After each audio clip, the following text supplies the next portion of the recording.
I am Lauren, 33 years old, and my husband's family thought I was nothing more than a quiet, boring administrative worker they could easily exploit. At 4 in the morning, my husband's sister crept into my living room and stole a black credit card right out of my purse. By sunrise, $19,000 was gone spent on VIP theme park tickets, first-class flights, and designer luggage for her family. When I confronted her, my father-in-law told me she would never do something so terrible, and my husband demanded I apologize for upsetting her. I just smiled and nodded. They had no idea that the card she stole was not connected to my personal bank account. It was a federal bait card, issued by the fraud division I run, and every single swipe was a federal felony.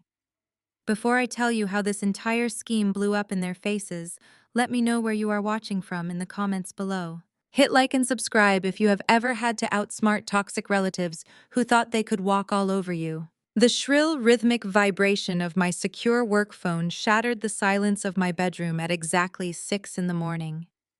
I blinked against the harsh morning light filtering through the blinds of my Chicago suburban home. Derek, my husband of 5 years, was still snoring heavily beside me, completely oblivious to the world. I reached over and grabbed the heavy encrypted device from my nightstand. My heart pounded against my ribs as I looked at the illuminated screen. It was not a regular alarm. It was an automated alert system from the federal server. My eyes scanned the notifications, and for a moment my brain refused to process the numbers. The screen displayed a rapid succession of massive financial transactions. At 5:15 in the morning, there was a charge for $8,000 to an exclusive travel agency for premium flights to Orlando. At 5:30, a charge for $6,000 to a theme park VIP services department appeared. 10 minutes later, another $5,000 was drained, this time at a luxury designer luggage retailer. $19,000 had vanished in less than an hour. I sat up straight, the fog of sleep instantly banished. My mind raced through the protocols. The alerts were tied to a specific piece of plastic. I carried a federal bait card designed to track high-level wire fraud and organized financial crimes. It was a card without a stated limit, monitored directly by the government databases I managed. I rarely carried the bait card outside of secure field operations, but yesterday had required an in-person audit at a suspected front company downtown. I had locked it in the deepest compartment of my wallet, intending to return it to the federal safe at the office this morning. I threw off the covers and quietly slipped out of the bedroom, my bare feet padding softly against the hardwood floor. I hurried downstairs to the kitchen, where I had left my leather tote bag draped over one of the island stools the night before. My breath caught in my throat when I saw it. The zipper was pulled completely open. The contents were rummaged through, and my wallet lay exposed on the granite countertop. I grabbed the wallet and flipped through the slots. My driver license was there. My personal debit card was there. My coffee shop rewards card was untouched. But tucked away in the hidden back compartment, the solid black government-issued bait card was gone. A cold, sharp realization washed over me. We had guests staying with us for the week. Derek's older sister, Melanie, and her husband, Jamal, had been occupying our guest room since Tuesday. Melanie was a notorious shopaholic who constantly complained about her lack of funds while sporting brand-new designer clothes. Jamal, an arrogant African-American man who loved to brag about being an elite independent financial investor, was currently unemployed and living off whatever money he could squeeze out of his enabling parents. They were always looking for a shortcut, a way to fund the lavish lifestyle they believed they deserved, without actually working for it. Melanie must have been watching me like a hawk, waiting for the perfect moment to strike. I did not panic. Panic is for people who do not have the power to destroy their enemies legally. I walked directly into my home office and locked the door behind me. I booted up my encrypted federal laptop and logged into the secure monitoring dashboard. I did not just see the charges. I saw the digital footprint of the thief. The IP address used to make the online purchases matched my own home internet network.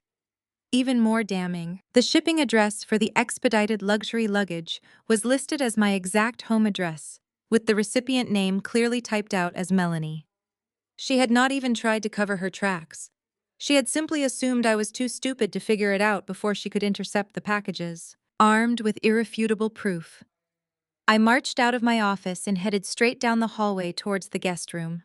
The door was slightly ajar. I pushed it open without knocking. Melanie was standing in front of the full-length mirror, happily holding up a floral vacation dress against her body. She looked perfectly content, the very picture of a woman who had just funded her dream vacation with someone else's livelihood. I stepped into the room, my voice dangerously calm. "I need my black card right now, Melanie." She jumped, dropping the dress onto the carpet. Her eyes darted wildly for a fraction of a second before her face morphed into a mask of pure, exaggerated confusion. "What are you talking about, Lauren? What card? I do not know what you mean. I have been in here getting ready for the day." "Do not play dumb with me," I said, crossing my arms. "You went into my purse downstairs while I was sleeping. You took the black credit card from the back slot of my wallet. You booked premium flights to Florida and VIP theme park tickets. Hand it over." Melanie gasped, clutching her chest as if I had physically struck her.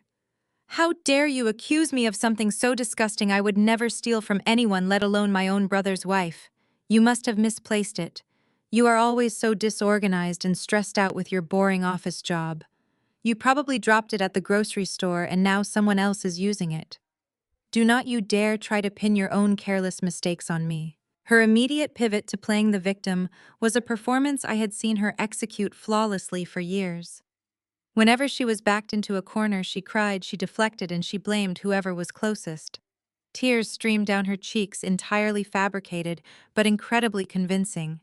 She had spent her entire adult life perfecting the art of avoiding accountability. But this was not a dispute over borrowed clothes or a missing $20 bill. This was a massive federal offense playing out in my guest bedroom. I stepped closer, refusing to let her change the narrative. "The IP address for the transactions matches this house, Melanie. The luggage you ordered is being shipped here in your name. I am giving you one chance to hand the physical card back to me before this escalates into something you cannot cry your way out of." Instead of conceding, Melanie's face crumpled into dramatic, loud sobs. She wailed, deliberately raising the volume of her voice to ensure it carried down the hallway and up the stairs. She wanted an audience. She wanted her defenders. And unfortunately for me in this house, she had plenty of them ready to blindly rush to her aid. 1,000 words. Melanie's theatrical wails acted like a siren. Heavy footsteps thudded down the hallway, and moments later, Jamal burst into the guest bedroom. Jamal was an imposing African-American man who always made sure his physical presence took up as much space as possible. He immediately wrapped his arms around his weeping wife, shooting me a glare filled with absolute disdain. "What is going on in here?" Jamal demanded, his booming voice designed to intimidate. "Why is my wife crying at 6 in the morning, Lauren?" I stood my ground. "Your wife went into my purse downstairs," I said, keeping my tone perfectly level. "She stole a black credit card from my wallet and charged $19,000 for a theme park vacation and luxury designer luggage. I want the card back right now." Melanie sobbed louder, burying her face in Jamal's silk shirt. "I did not take anything from her," she wailed, her voice muffled but perfectly audible. "She is lying, Jamal. She is just jealous that we are going on an amazing trip, and she is stuck working her miserable desk job." Jamal sneered, looking at me as if I were a piece of dirt he had just scraped off his expensive leather loafers. He guided Melanie past me, pushing his shoulder deliberately into mine as they moved out of the bedroom and headed down the stairs toward the kitchen. I followed them closely, my bare feet hitting the wooden steps with deliberate, measured pacing. The loud commotion had already stirred the rest of the house, but I needed to deal with Jamal directly before anyone else intervened. In the sprawling kitchen, the early morning light was pouring in through the large windows. Jamal poured himself a glass of filtered water, leaning casually against the center kitchen island. He looked entirely too relaxed for a man whose wife had just committed grand larceny. He took a slow sip, then set the glass down on the counter with a sharp clink. "You need to calm down, Lauren," Jamal said, his tone dripping with suffocating condescension. "You are acting completely hysterical over what exactly? Pennies? A few $1,000s. You are tearing this family apart before we even have our morning coffee. $19,000 is not pennies." "Jamal," I replied, my voice remaining steady, despite the adrenaline coursing through my veins. "And it is definitely not your money to spend." Jamal laughed, a deep booming sound that echoed loudly off the custom kitchen cabinets. He shook his head slowly, looking at me with a sickening mixture of pity and contempt. This is your ultimate problem, Lauren. This is exactly why you will always be stuck at the bottom of the financial food chain. You work a boring, low-level government job, counting other people's money all day long. You obsess over every single dime because you have a poverty mindset. You do not even understand how real wealth works. He stepped closer to me, trying to use his height advantage to tower over me. I am an elite independent investor, he continued, puffing out his broad chest proudly. I trade daily on the global markets. I move more capital before breakfast than you make in an entire year with your sad little government salary. Do you honestly think a man of my financial caliber needs his wife to steal your pathetic credit card? I just closed a massive tech portfolio trade last Friday. My investments pay for our lifestyle. I fund everything we do, and I do it effortlessly. The sheer audacity of his bold lies was almost impressive to witness. I knew for an absolute fact that Derek had secretly given Jamal $3,000 just last month to cover a margin call on a failed cryptocurrency trade. Jamal was not an elite investor.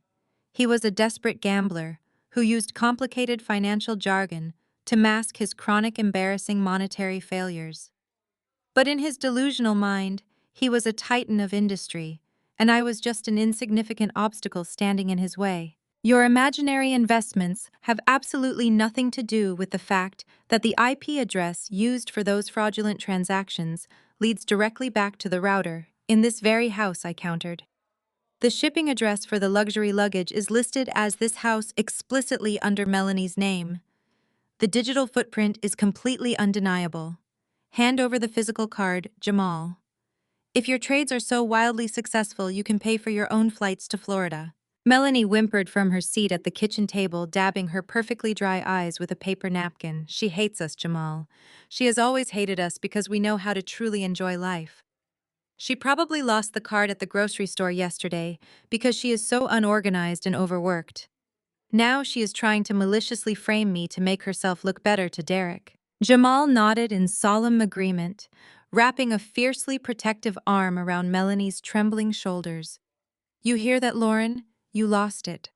You are a careless, severely stressed out government drone who misplaced a piece of plastic, and now you are throwing wild accusations at my innocent wife because you simply cannot admit your own glaring incompetence. It is pathetic, really. I kept my eyes locked fiercely on Jamal. I am not asking you again, I said, my voice dropping an octave, carrying a dangerous warning he was too arrogant to recognize. Give me the card. Jamal threw his head back and laughed again, a harsh, grating sound that filled the entire kitchen space. He leaned forward aggressively, resting his hands heavily on the granite countertop, bringing his smug face mere inches from mine. His breath smelled of stale mint toothpaste and unearned entitlement. Or what? Jamal challenged, a sinister smirk spreading widely across his face. What exactly are you going to do about it, Lauren? Call the local cops. Tell them your ridiculous theory about IP addresses. Go ahead. Prove it. To us. 1,000 words. Before I could respond to his arrogant dare, the kitchen doors pushed open. Patricia and Richard, my deeply entitled in-laws, marched into the room. They wore matching silk robes, their faces pinched with extreme displeasure. Patricia wrapped her arms around her weeping daughter, glaring at me like I had committed a violent crime. What on earth is going on here? Patricia demanded, her voice shrill and accusatory. I can hear your screeching from the master bedroom, Lauren. This is unacceptable behavior for a grown woman. Your daughter went into my purse and stole my credit card, I stated clearly. She charged $19,000 for luxury vacations and designer luggage while everyone was asleep. Richard stepped forward, pointing an accusatory finger at my face. He did not bother to ask for Melanie's side of the story. She would never do something like that, he bellowed with absolute conviction. Melanie was raised in wealth and privilege. She does not need to stoop to stealing from a low-level government employee who barely affords this modest house. You are creating a malicious narrative simply because you envy the beautiful life she shares with Jamal. I stared at my father-in-law, genuinely astonished by his blind devotion. I have the digital tracking data, Richard. I can show the exact IP address and shipping confirmations. I refuse your fabricated spreadsheets, Patricia interrupted sharply, waving her hand to dismiss me. You have always been jealous, Lauren. You count every single penny like a miser. You resent that Jamal is a highly successful investor who treats my daughter like a queen. You misplaced your silly little card because you are careless, and now you are trying to ruin our peaceful morning with toxic drama. Hurried footsteps interrupted her tirade. Derek, my husband of 5 years, shuffled into the kitchen looking terrified of the conflict. Instead of standing beside his wife, he positioned himself near the kitchen island, halfway between my in-laws and me. Derek, tell your sister to return my card right now, I demanded, hoping the man I married would find his spine. Derek looked at Melanie, who intentionally let out a loud theatrical wail, burying her face into her mother's robe. He looked at his angry parents and intimidating brother-in-law. Predictably, Derek folded immediately under the pressure. Lauren, please, just stop! Derek pleaded, his voice weak and trembling. Just apologize to them so we can keep the peace. You are blowing this way out of proportion. Apologize. I repeated, my voice dropping to a dangerous whisper. My husband wanted me to apologize to the woman who just stole $19,000 from me. Derek stepped toward me defensively. Yes, just apologize to them. You probably left the card at the coffee shop. Do not accuse my sister. Say you are sorry, and I promise I will personally pay you back for whatever was lost. Just stop attacking my family. His promise was a pathetic lie. We had barely $800 in our joint account because Derek constantly funneled his paycheck into his family's debts. He could never pay back $19,000. He was choosing his toxic family over me, demanding I swallow the theft to protect her ego. I looked at the five of them standing together in my kitchen. Jamal was smirking triumphantly. Melanie was peeking out from her mother's shoulder, a victorious gleam in her eyes. Patricia and Richard stood tall, radiating arrogant superiority. And my husband, the man who vowed to protect me, was cowering like a beaten dog, asking me to surrender. A sudden clarity washed over me. Arguing with them was pointless. Presenting facts, logic, or digital evidence would never pierce their shared delusion. They wanted to cast me as the villain, the hysterical, jealous outsider who could not handle their immense success. I gave them exactly what they all wanted. I took a deliberate step back, releasing the tension from my shoulders. I lowered my chin and let out a soft, defeated sigh. You know what I said? My voice entirely stripped of its previous anger. You are right. I am sorry. I must have made a mistake. I will just call the bank and handle the issue myself today. Please go enjoy your luxury vacation to Florida. You truly deserve it. The collective sigh of relief in the kitchen was palpable. Derek smiled gratefully, completely oblivious to the permanent damage he had just inflicted on our marriage. Patricia scoffed, muttering something about how I should have known my place from the start. Jamal clapped his hands together, boasting that it was about time I showed some respect to my betters. I turned around and walked to my home office, shutting the door behind me. Once completely alone, a cold, calculating smile spread across my face. They thought they had bullied a boring administrative worker into submission. What my arrogant husband and his entitled family did not know was the ultimate twist in this scenario. The solid black credit card Melanie had stolen was not tied to my personal checking account. It was a highly restricted, heavily monitored federal bait card issued directly by the U.S. Treasury for the specialized fraud division I manage. Every single online purchase and transaction Melanie made was currently pinging directly into a secure server at the FBI. She had not just stolen from her sister-in-law. She had stolen directly from the federal government. By letting them leave, I was allowing them to cross state lines with stolen federal property, instantly elevating their spending spree to a severe federal felony. I sat down at my encrypted laptop, watching the red transaction markers light up on my screen. The trap was officially set, and they were walking right into it with a smile on their faces. An hour later, I stepped out of my home office to grab a fresh cup of coffee from the kitchen. The atmosphere in the hallway had transformed from tense hostility into a chaotic, jubilant celebration. A premium local courier service had just departed our driveway, leaving behind 3 massive, pristine designer suitcases in our foyer.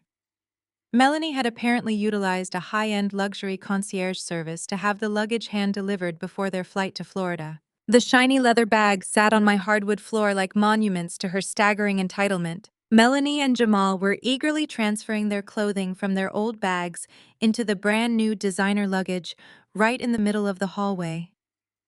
They were completely unbothered by the fact that they were treating my home like their personal staging ground for a stolen luxury vacation. Jamal was humming a cheerful tune, folding his expensive silk shirts with exaggerated care. Patricia stood nearby with a cup of tea in her hand, watching her daughter with an expression of absolute adoration. When she noticed me standing near the kitchen entrance, her warm smile instantly morphed into a thin, critical line. She looked me up and down, her eyes lingering harshly on my simple gray slacks and plain white button-down blouse. "Look at this gorgeous craftsmanship," Patricia said loudly, running her manicured hand over the handle of Melanie's new suitcase.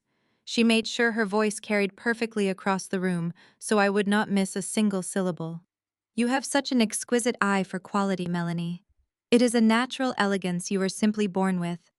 Some women inherently understand how to present themselves to the world, while others are content looking like they buy their entire wardrobe from a discount warehouse." Melanie let out a sharp, breathless laugh, snapping a designer makeup bag shut. "Oh, Mom, do not be too harsh on Lauren. We cannot all afford to invest in ourselves. When you work a rigid government job sitting in a cubicle all day, there is really no reason to dress up. Her plain little suits are perfectly adequate for her lifestyle." I leaned against the kitchen doorframe, clutching my ceramic coffee mug. I did not say a word to defend myself. I just let their toxic dialogue wash over me, analyzing their profound delusion. Patricia took another sip of her tea, stepping closer to her precious daughter. "I am just saying that a woman should take pride in her appearance." Patricia continued, shooting another pointed glare in my direction. "Your brother Derek is a handsome, successful man. It breaks my heart to see him married to someone who puts absolutely zero effort into matching his level. Look at you and Jamal. You are the absolute picture of a power couple. You elevate each other."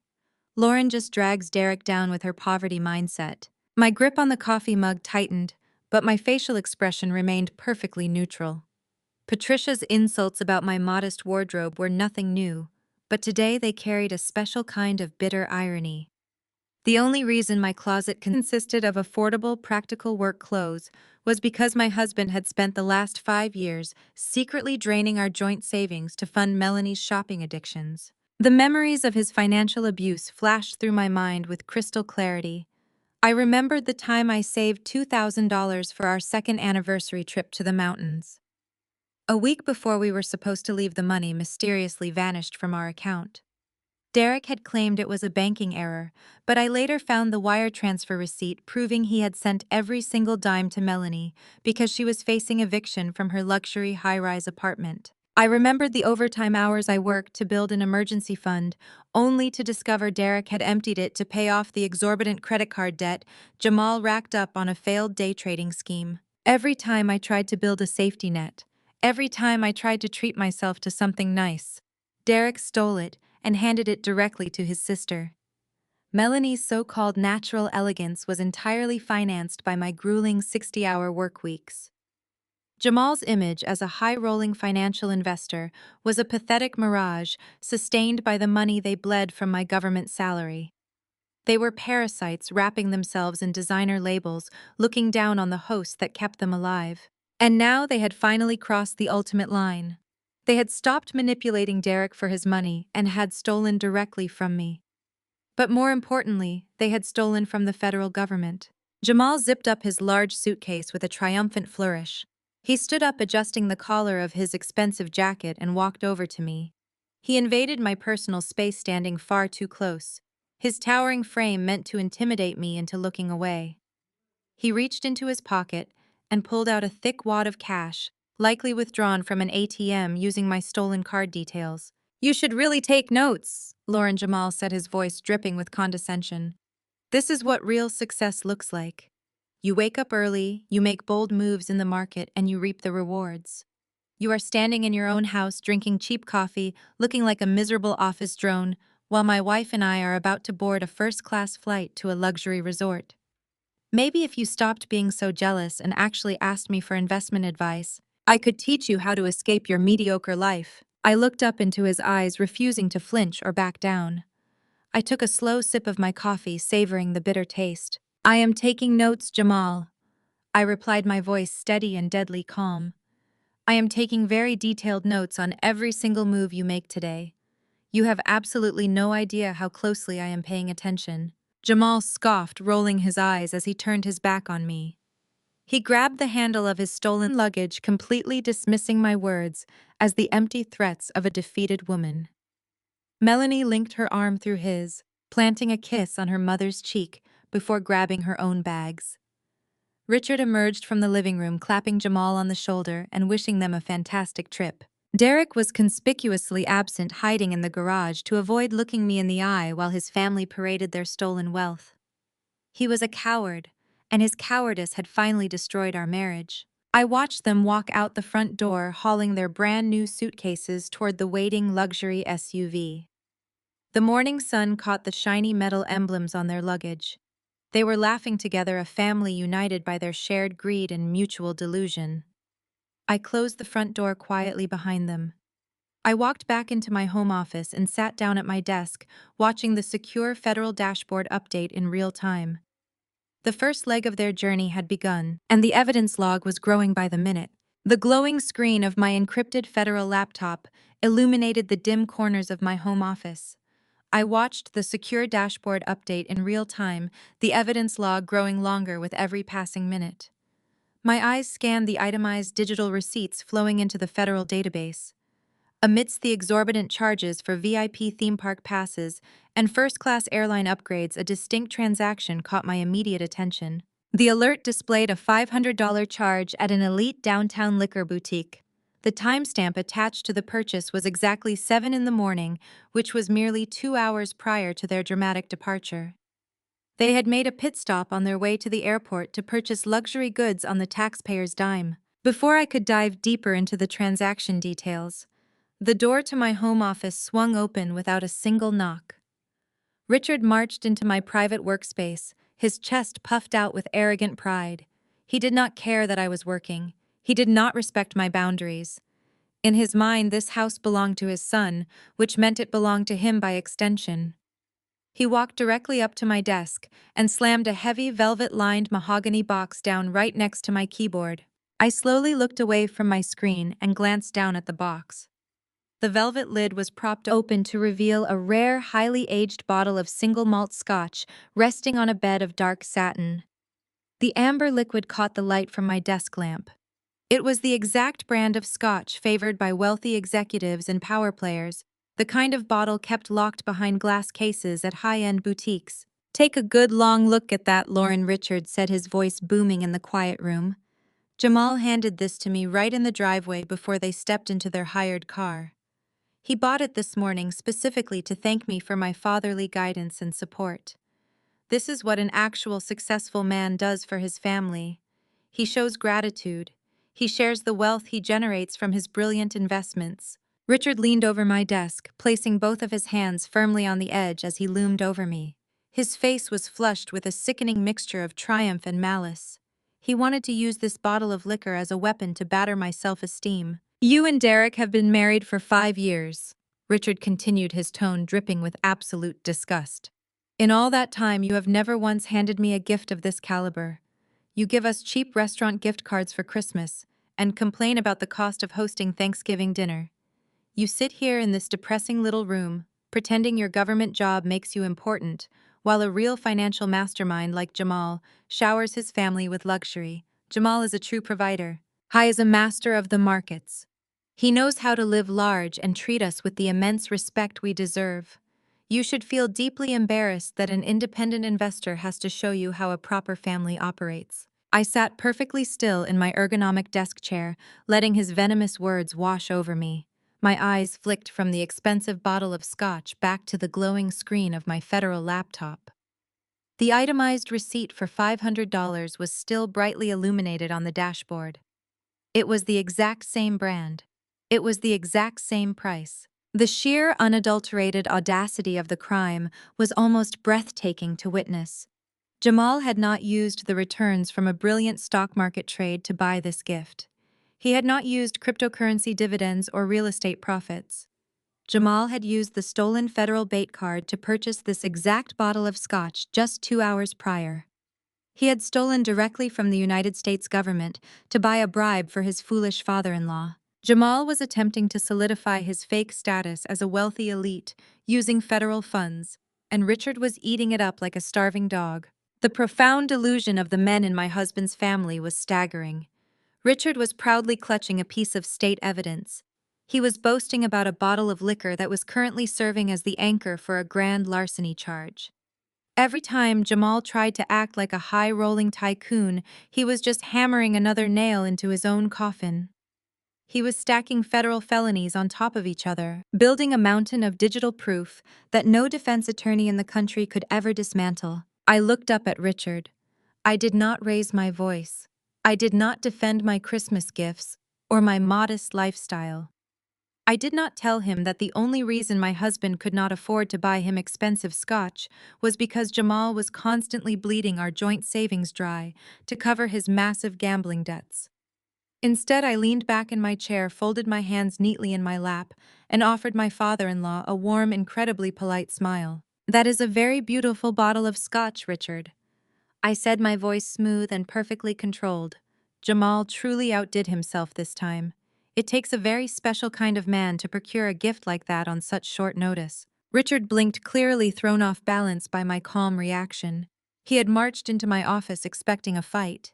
He wanted me to cry, to get defensive, to show jealousy over Jamal's fabricated wealth. My graceful acceptance of his insult completely unnerved him.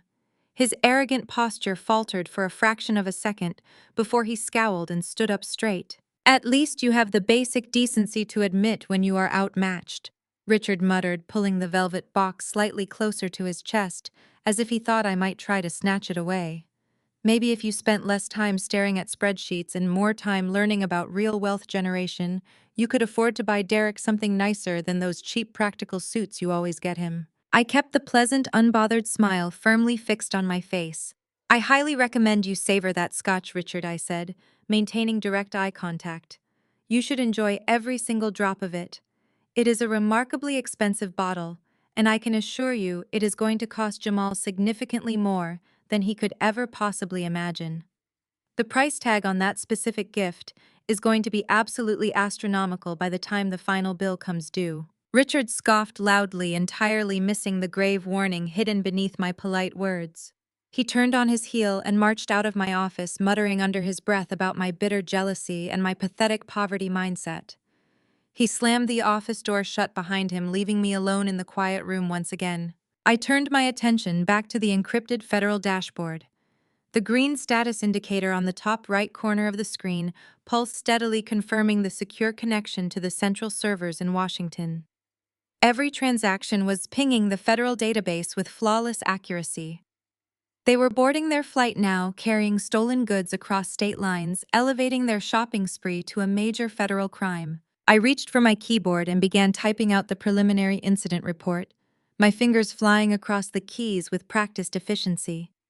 The trap was not just set anymore. The jaws were slowly beginning to close, and they had absolutely no idea what was waiting for them in the dark. My fingers moved across the mechanical keyboard with rhythmic precision, the sharp clacking sounds filling the quiet void of my home office. I was no longer just a frustrated sister-in-law dealing with entitled relatives. I was operating at the highest level of my clearance, methodically constructing an airtight criminal case. The preliminary incident report I drafted was just the foundation. I needed to build a comprehensive federal dossier that would leave no room for plea deals or legal loopholes. On the left side of my dual-monitor setup, the secure federal dashboard displayed a highly detailed real-time map of the greater Chicago area. A blinking red cursor moved steadily south along the interstate. That red dot represented the chauffeured luxury SUV transporting Melanie and Jamal to O'Hare International Airport. The black credit card Melanie had so casually slipped out of my purse was not just an ordinary piece of plastic linked to a bank account. It was a proprietary piece of government technology. Buried deep inside the EMV chip of that specific bait card was a microscopic military-grade GPS transceiver. My unit utilized these specialized cards to track international money laundering rings and organized wire fraud syndicates. The transceiver pinged a secure satellite network every 30 seconds, transmitting precise geospatial coordinates directly to the Treasury Department servers. Melanie thought she had scored a free vacation. In reality, she had willingly placed a federal tracking device directly into her brand new designer handbag. I watched the red dot navigate through the heavy morning traffic, tracking their precise speed and trajectory. I could practically visualize them sitting in the back of the plush leather seats of the SUV, sipping complimentary champagne and laughing about how easily they had manipulated my husband. They believed they had won. They believed my silence in the kitchen was a pathetic surrender. They had absolutely no concept of the invisible, inescapable net that was currently pulling tight around them. I shifted my attention to the right monitor to officially open case file number 7402. The interface required a biometric scan before granting me access. Once inside, I began compiling the formal dossier.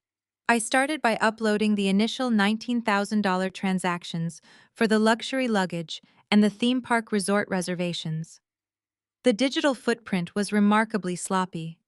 Melanie had used her personal email address for the booking confirmations, and the IP address was definitively logged to my home network. Next, I attached the time-stamped receipt for the $500 bottle of scotch Jamal had so arrogantly flaunted in my face just moments ago.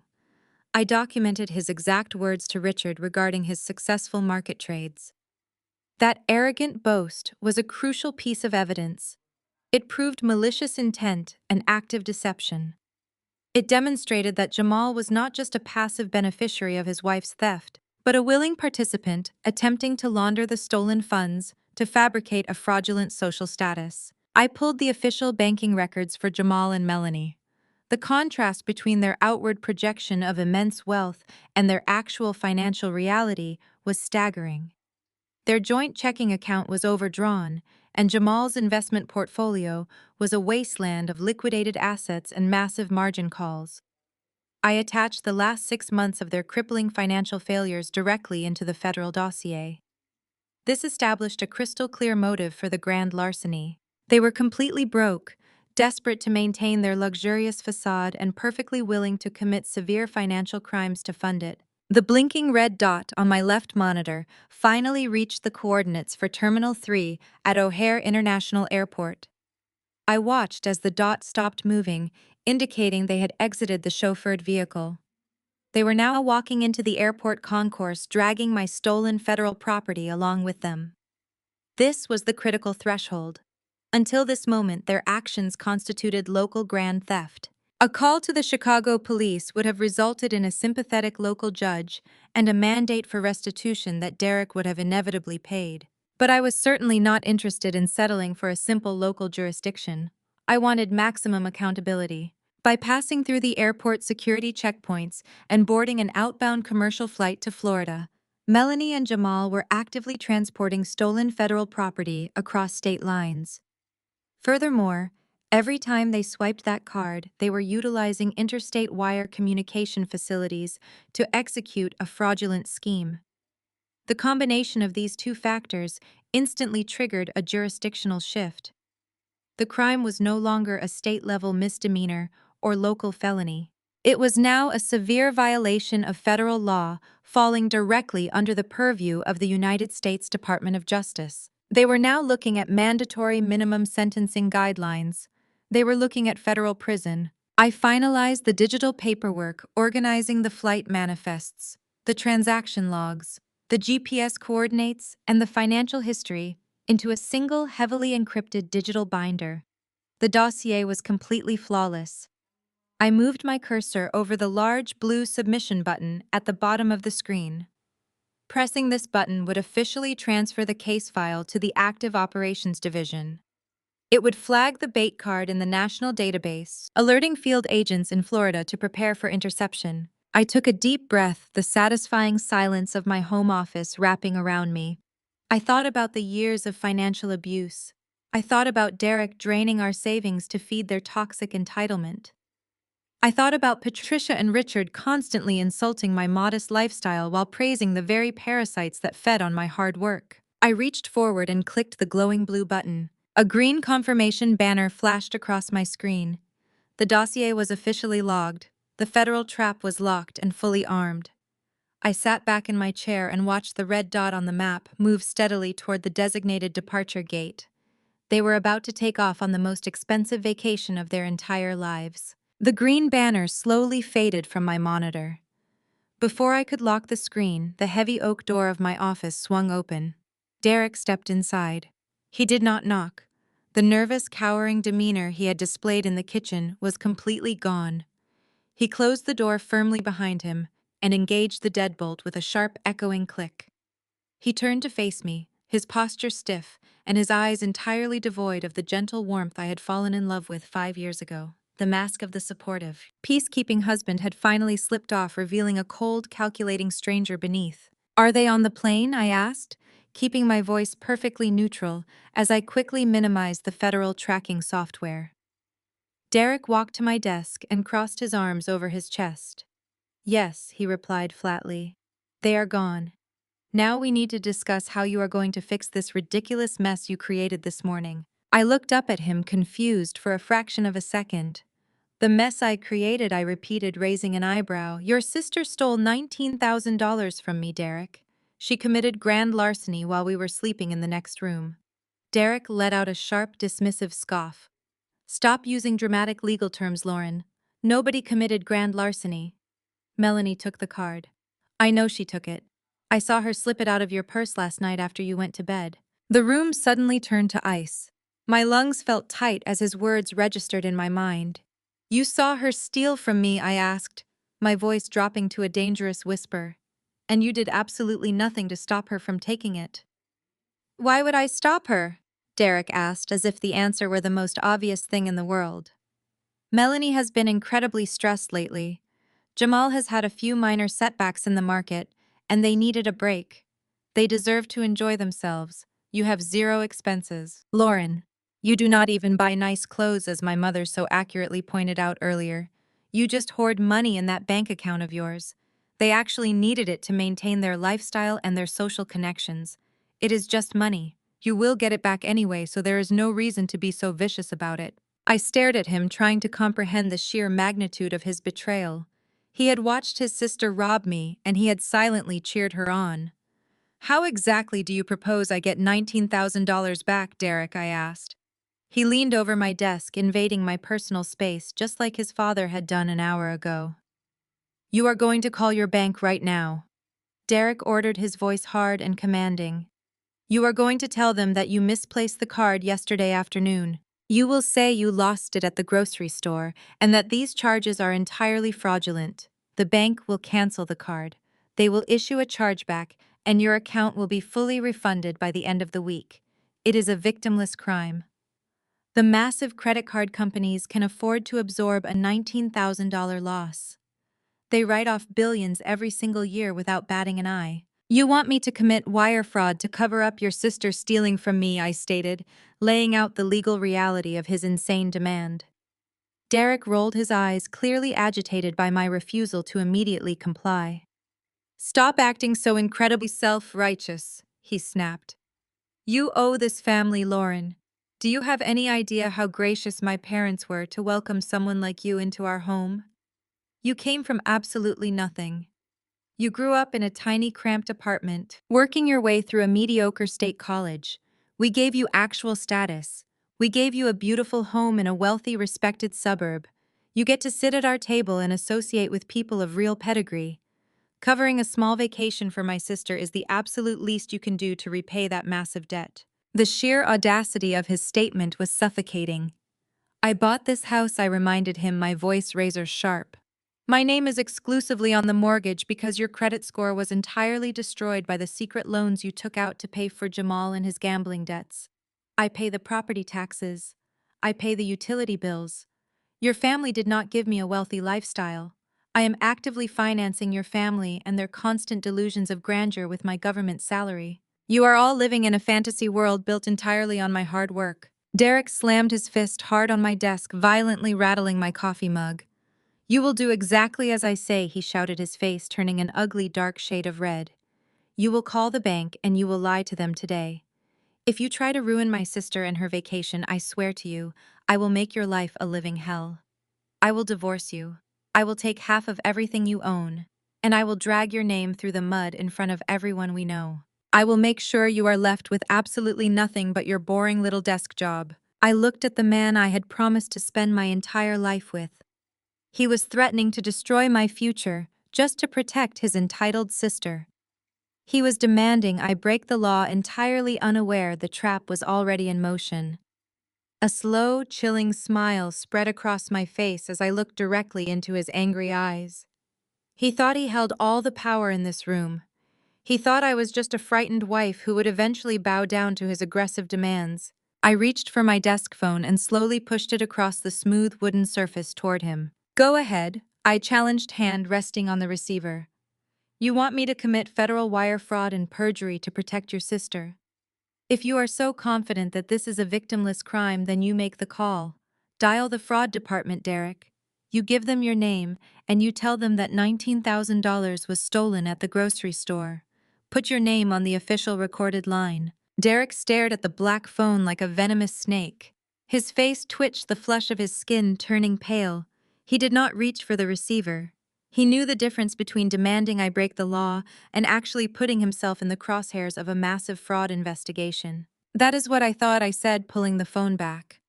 "You are perfectly willing to throw me to the wolves to shield Melanie, but you will not take a risk yourself. I will not commit perjury, Derek. I will not risk my career, my clearance, and my freedom to subsidize a luxury vacation for a woman who has despised me for years." Derek backed away from the desk, his hands clenching into fists at his sides. "You are making a massive mistake, Lauren. You think you are smart, but you are completely oblivious to how the real world works. If you call the local cops and file a report against my sister, I will end this marriage today.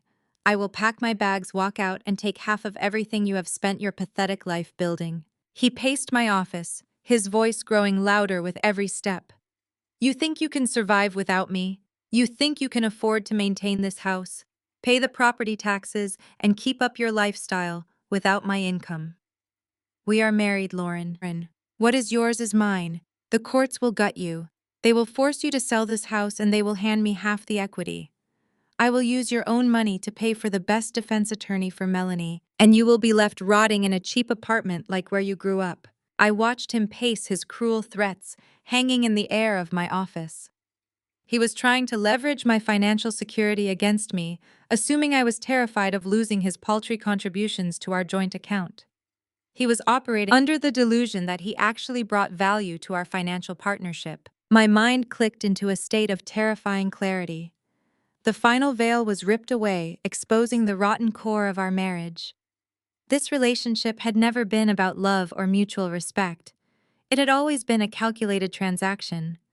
Derek had not married me because he wanted a life partner. He had married a stable government employee with an ironclad pension. He had married a human safety net. I was nothing more than a reliable host for him and his parasitic family to feed upon. And now the ultimate truth was staring at me. Derek was not just a weak husband caving to his family. He was an active accomplice. He had stood and watched his sister dig through my purse. He had watched her steal my property, and he had remained silent. He had aided and abetted a felony theft because it benefited his family's fabricated image of wealth. "You are going to take half of my assets?" I asked, leaning back in my chair, projecting calm confidence. "You think a judge is going to award you equity in a house that you have drained of all value to pay for Jamal and his gambling debts?" "I will get whatever I demand," Derek spat back, glaring at me.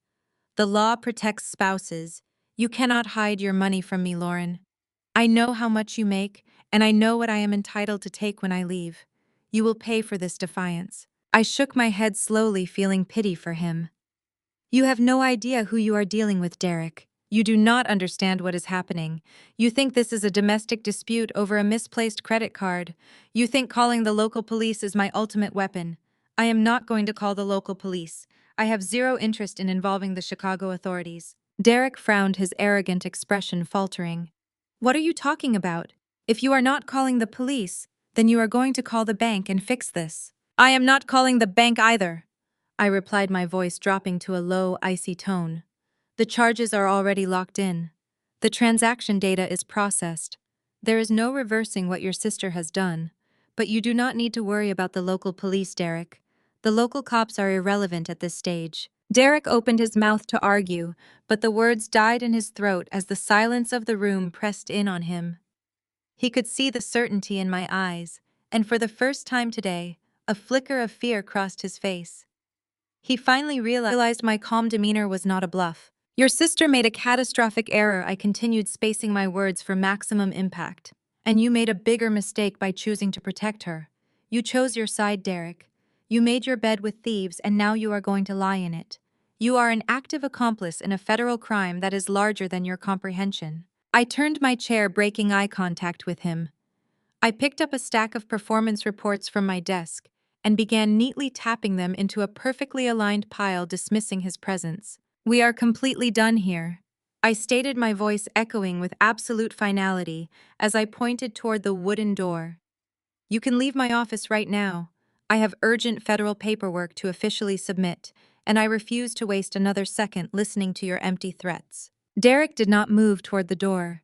Instead, he took a heavy, menacing step toward my desk. His eyes darted to my encrypted laptop, his fists clenching so tightly his knuckles turned stark white. For a terrifying second, I thought he was going to lunge across the desk and smash the monitor. If he destroyed my workstation right now, it would severely delay the final transmission of the evidentiary files to the Active Operations Division. I needed him out of my office, and I needed him entirely compliant. Fighting him head-on was a tactical error. I closed my eyes, took a long breath, and deliberately let my shoulders slump. I uncurled my hand, lowering my finger from the door, and let it rest limply on the desk. When I opened my eyes again, I forced a look of absolute defeat onto my face. Okay, I whispered, my voice intentionally trembling just enough to sound broken. Okay, Derek, you win. Please just stop yelling at me. I cannot handle this fighting anymore. Derek froze, his aggressive posture halting mid-step. He blinked, clearly thrown by the sudden collapse of my resistance. I am not calling the Chicago Police Department. I continued, keeping my head bowed. I promise you I will not file a local police report against your sister. I will not have squad cars pull up to the house and ruin her vacation. You are right. A divorce would completely destroy me financially. I do not want to lose this house, and I do not want to lose you. I will let it go. The transformation in Derek was immediate and sickening to witness. The dangerous red flush drained from his face, replaced instantly by a very smug smirk.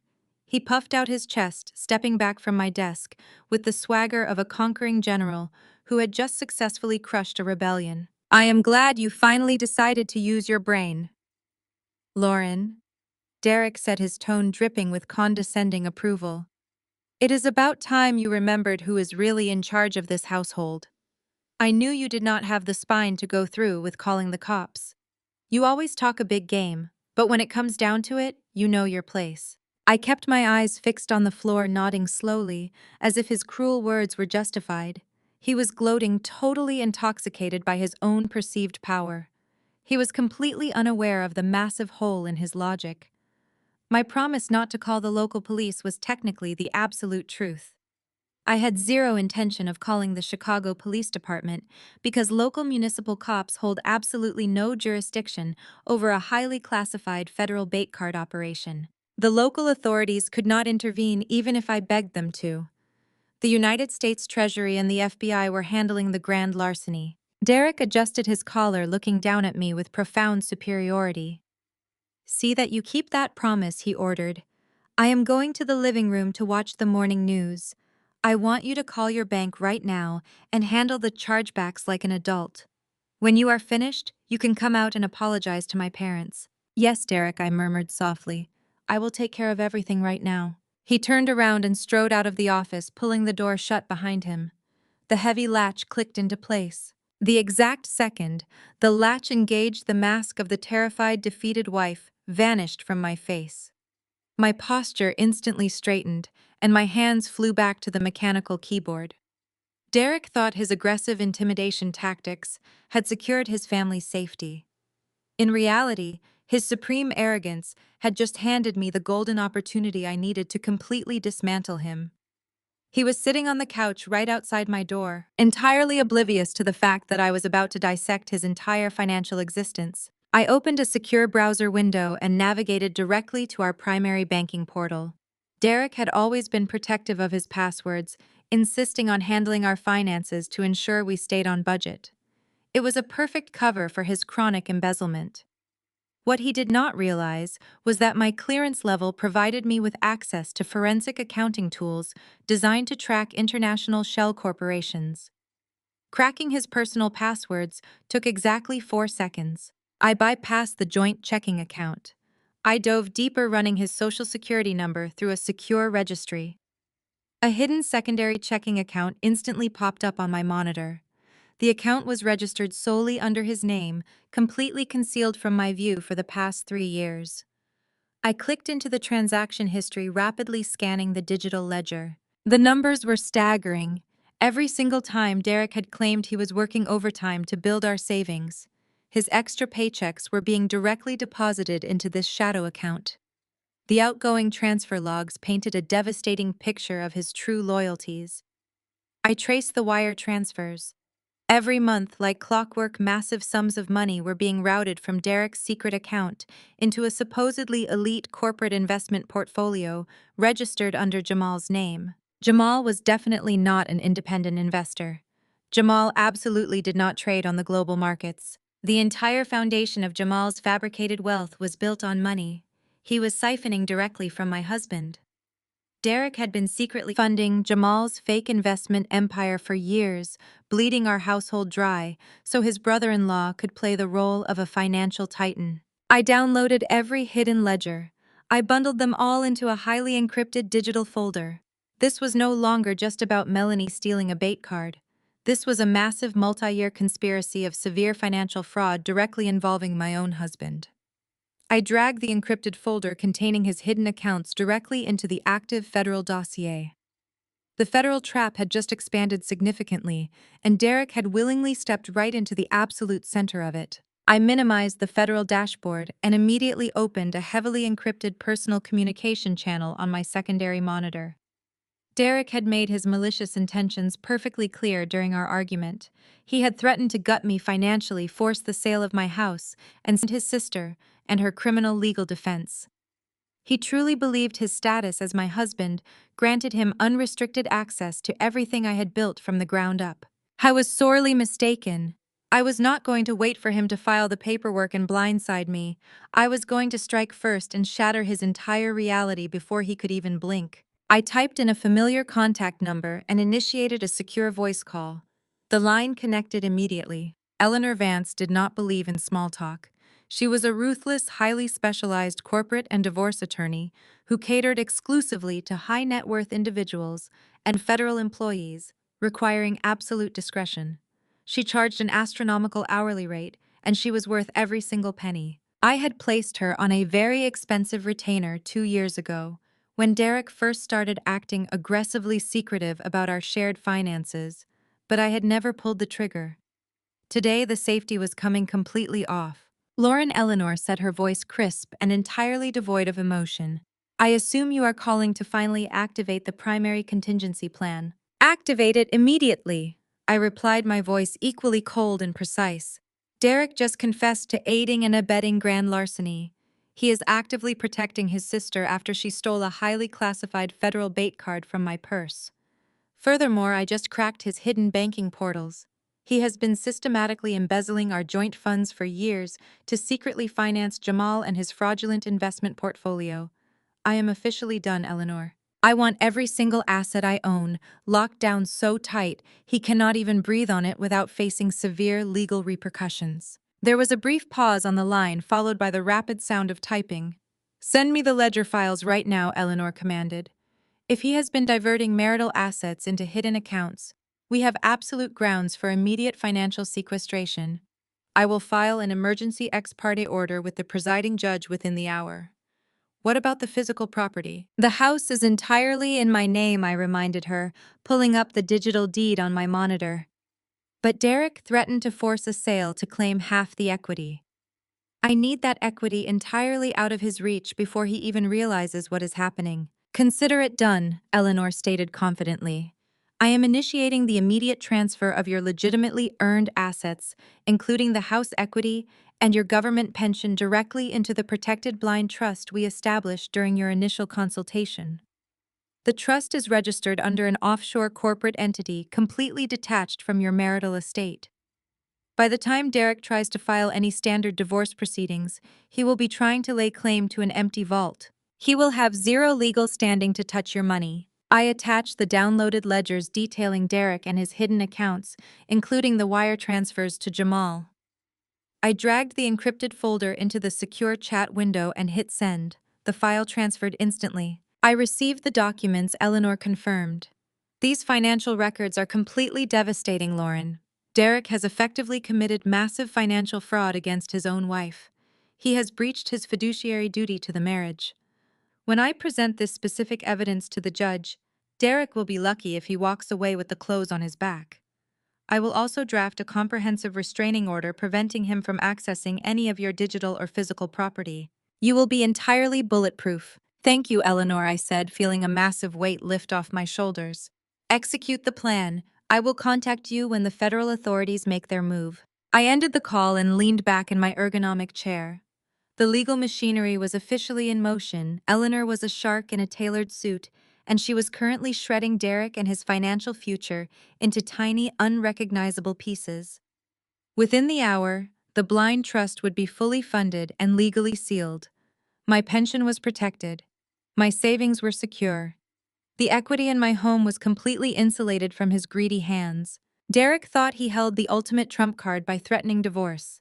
He had absolutely no idea that I had just rewritten the entire rulebook while he was sitting on the couch watching the morning news. I stood up and walked over to the large window in my office. I looked out at the quiet, manicured suburban street. The morning sun was shining brightly, casting long shadows across the pristine lawns. It was a beautiful day for a luxury vacation to Florida. It was also a beautiful day for a massive, multi-jurisdictional federal takedown. My personal preparations were entirely complete. I was legally shielded and financially fortified. The toxic dead weight of my marriage was finally severed, and my assets were untouchable. I walked back to my desk and unlocked my laptop. I pulled the federal tracking dashboard back up onto the primary monitor. The blinking red dot representing Melanie and Jamal had moved significantly. They were no longer at the international airport.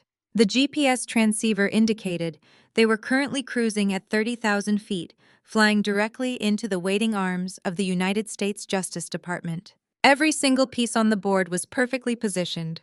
Derek was broke and legally exposed. Melanie and Jamal were actively committing federal felonies in the sky. Patricia and Richard were sitting in my kitchen, entirely oblivious to the impending destruction of their fabricated empire. I did not need to argue anymore. I did not need to defend myself. I just had to sit back, sip my lukewarm coffee, and watch the criminals finish digging their own massive graves today. The flight tracker updated with a sharp chime. The red dot representing the stolen bait card descended into Orlando International Airport. I checked the clock. It was early afternoon. Melanie and Jamal had officially stepped off their first-class flight. They were outside state lines, fundamentally altering the legal reality of their shopping spree. They were no longer petty thieves. They were federal suspects. I refreshed the primary federal dashboard. The secure connection pulsed with incoming data. For a brief 10 minutes, the screen remained relatively quiet as they navigated through the airport baggage claim to retrieve their stolen designer luggage. Then the financial floodgates burst open. The first transaction hit the server like a physical blow. It was a $4,000 charge at an ultra-exclusive luxury resort property known for catering to international billionaires. Melanie had not simply booked a standard hotel room. The receipt revealed she upgraded their reservation to a massive penthouse suite featuring a dedicated butler service. I watched the numbers flash across the screen, my jaw tight. The sheer audacity was breathtaking. They were swiping a piece of United States Treasury property to fund a lifestyle they could never achieve on their own. Within 20 minutes of arriving at the resort, a second alert triggered on my dashboard. This time it was a $1,200 charge at the world-renowned spa located on the ground floor of the hotel. Melanie had booked herself a platinum-level rejuvenation package, complete with deep tissue massages, imported mud wraps, and premium champagne service. She was quite literally rubbing stolen federal funds into her skin. Jamal was not going to be left out of the extravagant spending spree. A rapid succession of charges followed shortly after the spa booking. He visited the designer boutiques lining the resort lobby. A $1,400 charge for a custom linen suit, $800 for a pair of high-end polarized sunglasses, $500 for premium imported cigars. He was actively accessorizing his fraudulent persona, completely unaware that every single swipe of that black card was transmitting his exact physical location directly to a highly secure government server in Washington. The financial bleeding did not stop there. The dashboard continued to light up with a relentless barrage of red alerts. They booked a private elite guided tour of the major theme parks for the following morning, adding another $3,000 to the mounting federal tab. They secured a highly coveted reservation at a Michelin-starred steakhouse for dinner, pre-authorizing a massive deposit to guarantee the best table in the entire restaurant. They were spending money like water, intoxicated by the unlimited power of a card they believed was tied to my modest checking account. They thought they were draining my life savings. They thought they were financially ruining the woman they despised. They had absolutely no concept of the monstrous federal machine they were actually provoking. Every single transaction was another count of wire fraud. Every luxury purchase was another nail securing the lid of their rapidly closing coffin. They were digging a hole so deep that they would never see the light of day again. I picked up the encrypted desk phone and dialed a highly restricted operational number. The line rang twice before a deep, gravelly voice answered. It was Special Agent Thomas Reed, the senior field operative in charge of the Florida division. Thomas and I had collaborated on several high-profile organized crime takedowns in the past. He was a seasoned veteran who possessed absolutely zero patience for entitled criminals. Lauren Thomas said, his voice coming through crisp and clear over the encrypted line. I am looking at your active dossier right now. Case file 7402. You have a couple of very busy targets down here in my jurisdiction. They are currently lighting up the local financial grid like a massive Christmas tree. I kept my eyes fixed on the pulsing red dot on the dashboard. They just checked into the penthouse suite at the Grand Resort, I confirmed. The female suspect is currently receiving a platinum spa treatment, and the male suspect is purchasing luxury apparel in the lobby boutiques. They are aggressively spending stolen federal assets, Thomas. The total charges have already exceeded $25,000 since this morning, and they show absolutely zero signs of slowing down anytime soon. I have two unmarked surveillance units parked outside the main resort entrance right now, Thomas replied, the sound of typing echoing faintly in the background. My field agents have both suspects maintaining positive visual confirmation. We have them boxed in completely. Give me the green light, Lauren, and my team will move in. We can breach that penthouse suite, slap the cuffs on them, and have them sitting in a federal interrogation room before their expensive steak dinner even gets cooked tonight. I watched another charge ping the server. $200 for premium room service. They were completely unhinged. The temptation to end their vacation right then and there was incredibly strong. I wanted them to feel the sheer terror of federal agents kicking down their door. But I needed this case to be absolutely ironclad. I needed the felony counts to be so overwhelmingly massive that no expensive defense attorney could ever negotiate a plea deal. Hold your position, Thomas, I commanded, my voice cold and calculated. Do not intervene yet. I want your agents to maintain strict visual surveillance from a safe distance. Do not let them out of your sight, but absolutely do not approach them. Let them keep swiping the stolen card. Let them enjoy their expensive spa days and their fancy dinners. Every single dollar they spend exponentially increases the mandatory minimum sentencing guidelines. I want the charges to multiply until they are completely buried under a heavy mountain of undeniable federal evidence. Let them keep digging. We will firmly drop the heavy hammer when the time is absolutely perfect. Understood, Thomas replied, the professional detachment returning to his voice immediately. We will maintain a tight perimeter and monitor all movements. My agents are practically invisible. Just give the word when you want the net pulled tight. I disconnected the secure line and placed the receiver back onto the cradle. The satisfying silence of my home office lasted for exactly 3 seconds before my personal cell phone began vibrating violently against the mahogany desk. the screen illuminated displaying a rapid-fire sequence of incoming text message notifications. It was the shared family group chat, ironically titled Family Blessings. I picked up the device and unlocked the screen, watching the absolute pinnacle of arrogant stupidity unfold in real time right in front of my own eyes. Patricia was aggressively flooding the chat with high-resolution photographs of Melanie and Jamal. She must have demanded they send her constant updates so she could vicariously experience their stolen wealth. The first image featured Melanie, reclining on a plush velvet chaise lounge inside the resort spa. She was wearing a thick white robe and holding a glass of complimentary champagne, a cucumber mask smeared across her face. The caption beneath the photo read, "My beautiful daughter finally getting the royal treatment she deserves." The second photograph showed Jamal standing on the balcony of their massive penthouse suite. He was leaning against the glass railing, smoking one of the premium imported cigars he had just purchased in the lobby. He was staring out at the sprawling resort pools, trying desperately to project ultimate power. Then came the direct malicious tags. Patricia sent a third message specifically highlighting my name in the chat. "Such a shame you had to stay home and work your little government desk job today," Lauren Patricia wrote, adding a condescending sad face emoji. "If you stopped being so stubborn and actually listened to Jamal about how to invest your tiny paycheck, maybe you could afford to experience real luxury someday." Derek, make sure your wife takes a break from her spreadsheets to see true success. I stared at the glowing screen of my phone, a cold, genuine smile spreading across my face. Patricia was actively weaponizing photographs of federal crimes to mock my financial status. She was entirely oblivious to the fact that she was archiving digital evidence on a server that I could subpoena with a single keystroke. I did not type out an angry paragraph. I did not point out that Derek was hiding his secret embezzlement accounts. Instead, I opened the emoji keyboard and selected a single yellow smiley face, giving a thumbs up. I hit send. I set the phone down and turned my full attention back to the encrypted federal dashboard on my primary monitor. The financial alerts were still pouring in, but the nature of the purchases was shifting rapidly.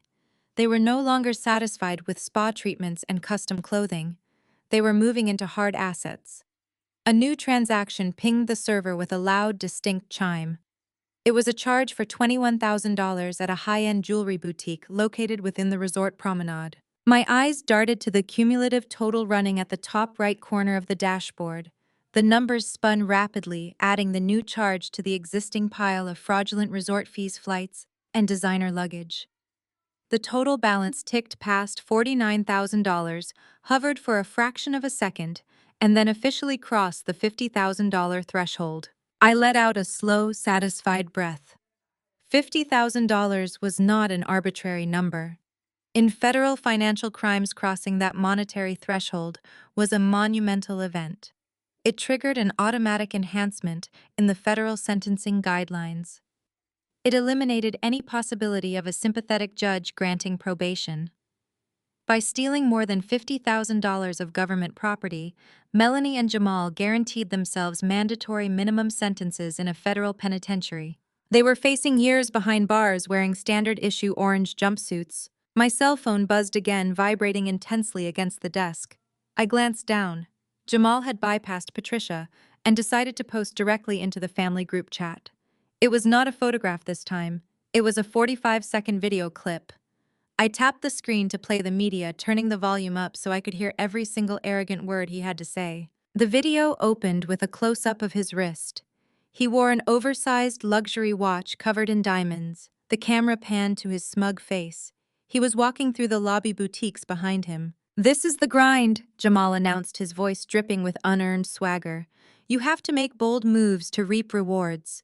Just picked up this $20,000 masterpiece to celebrate my latest portfolio deal. You cannot be afraid to spend money. Shout out to my wife for being my rock, and shout out to Derek for holding down the fort." I watched the video play a second time. Jamal recorded himself holding the exact stolen merchandise he purchased with the federal bait card. He stated the price perfectly matching the alert on my dashboard. He publicly broadcast his possession of stolen goods, lied about the source, and transmitted the confession across state lines via a cellular network. It was a prosecutor's dream. It was irrefutable digital evidence of a crime willingly provided by the suspect. I connected my cell phone to the encrypted laptop and downloaded the video file directly from the chat application. I dragged the video into the active federal dossier, labeling it Exhibit A, and attached the corresponding timestamp from the jewelry boutique transaction. The timeline was completely flawless. Jamal had bought the watch with the stolen card and filmed a confession. I leaned back slowly, the monitor illuminating my face. The trap was not just set, the steel jaws had slammed shut, crushing them.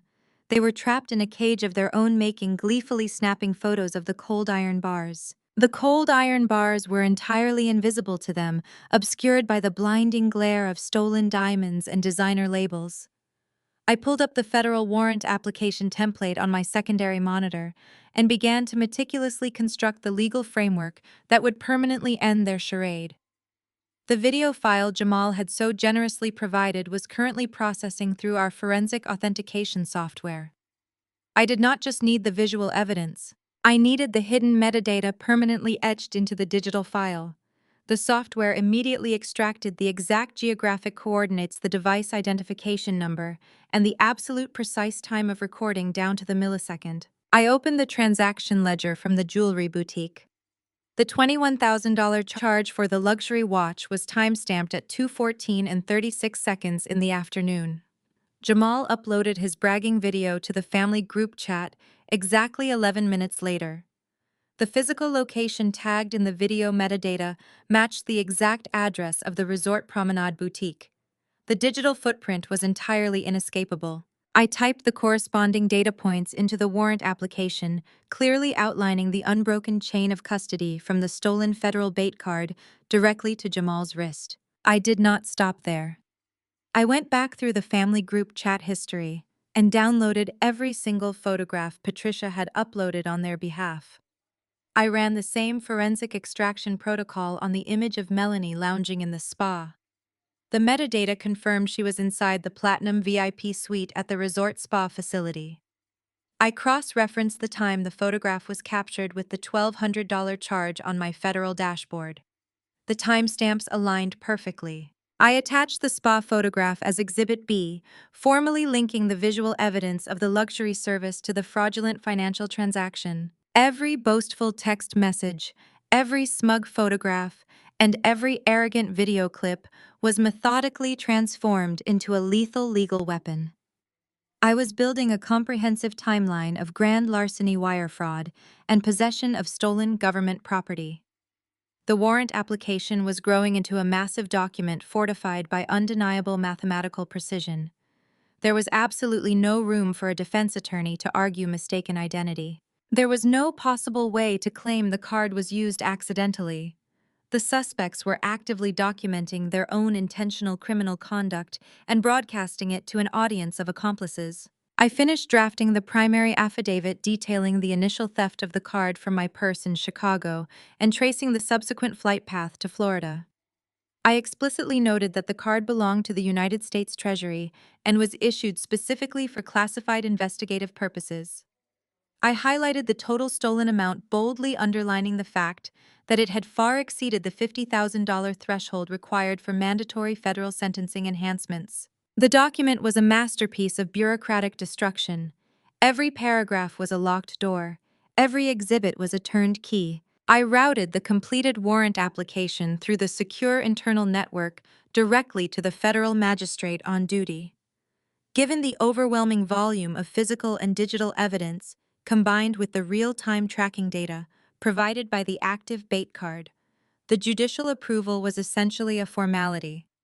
I received the digital notification less than 10 minutes later. The magistrate had signed the order. The arrest warrants for Melanie and Jamal were officially active in the national database. I picked up the encrypted phone and dialed Special Agent Thomas Reed once again. He answered immediately, the background noise of the Florida field office buzzing faintly behind him. "Thomas, the federal magistrate just signed the arrest warrants," I announced, keeping my voice perfectly level. "The digital evidence is completely locked down. The suspect, known as Jamal, just uploaded a video publicly confessing to purchasing a $20,000 watch with the stolen funds. He documented his own felony and transmitted it across state lines. I saw the charge hit the grid," Thomas replied, a low chuckle escaping his lips. My surveillance team inside the lobby confirmed the visual identification. They watched him swipe the black card, walk out of the boutique, and immediately start recording himself on his cell phone. We have photographic evidence of him holding the merchandise and the receipt. He is practically begging to be locked up. Keep your agents on them, I instructed, but do not initiate the arrest protocol at the resort. Thomas paused. You want us to let them walk out of here? We have them dead to rights, Lauren. My team can breach the penthouse in 60 seconds and have them in chains before dinner. Breaching the penthouse gives them a dramatic Florida vacation story, I explained, leaning forward in my ergonomic chair.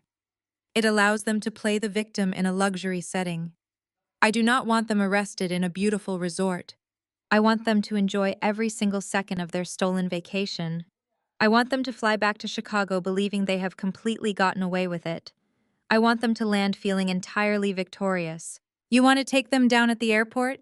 Thomas realized, his tone shifting into absolute professional agreement. Exactly, I said.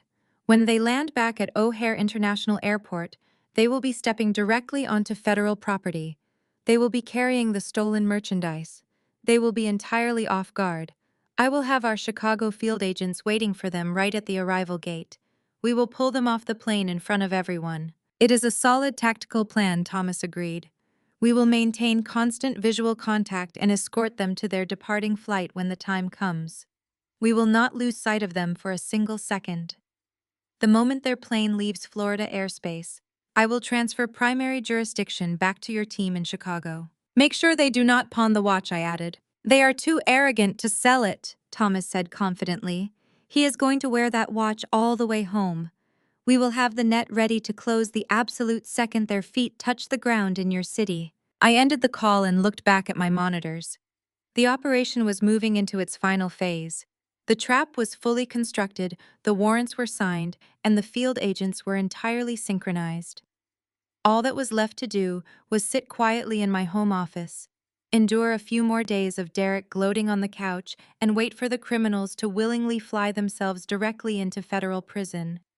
I minimized the dashboard, opened my email, and prepared to handle the mundane tasks of my actual job, letting the absolute silence of the house mask the devastating storm I had just unleashed. The agonizing wait lasted 4 grueling days. For 96 continuous hours, I maintained the perfect illusion of a subservient, defeated wife while secretly monitoring the greatest financial self-destruction in modern history.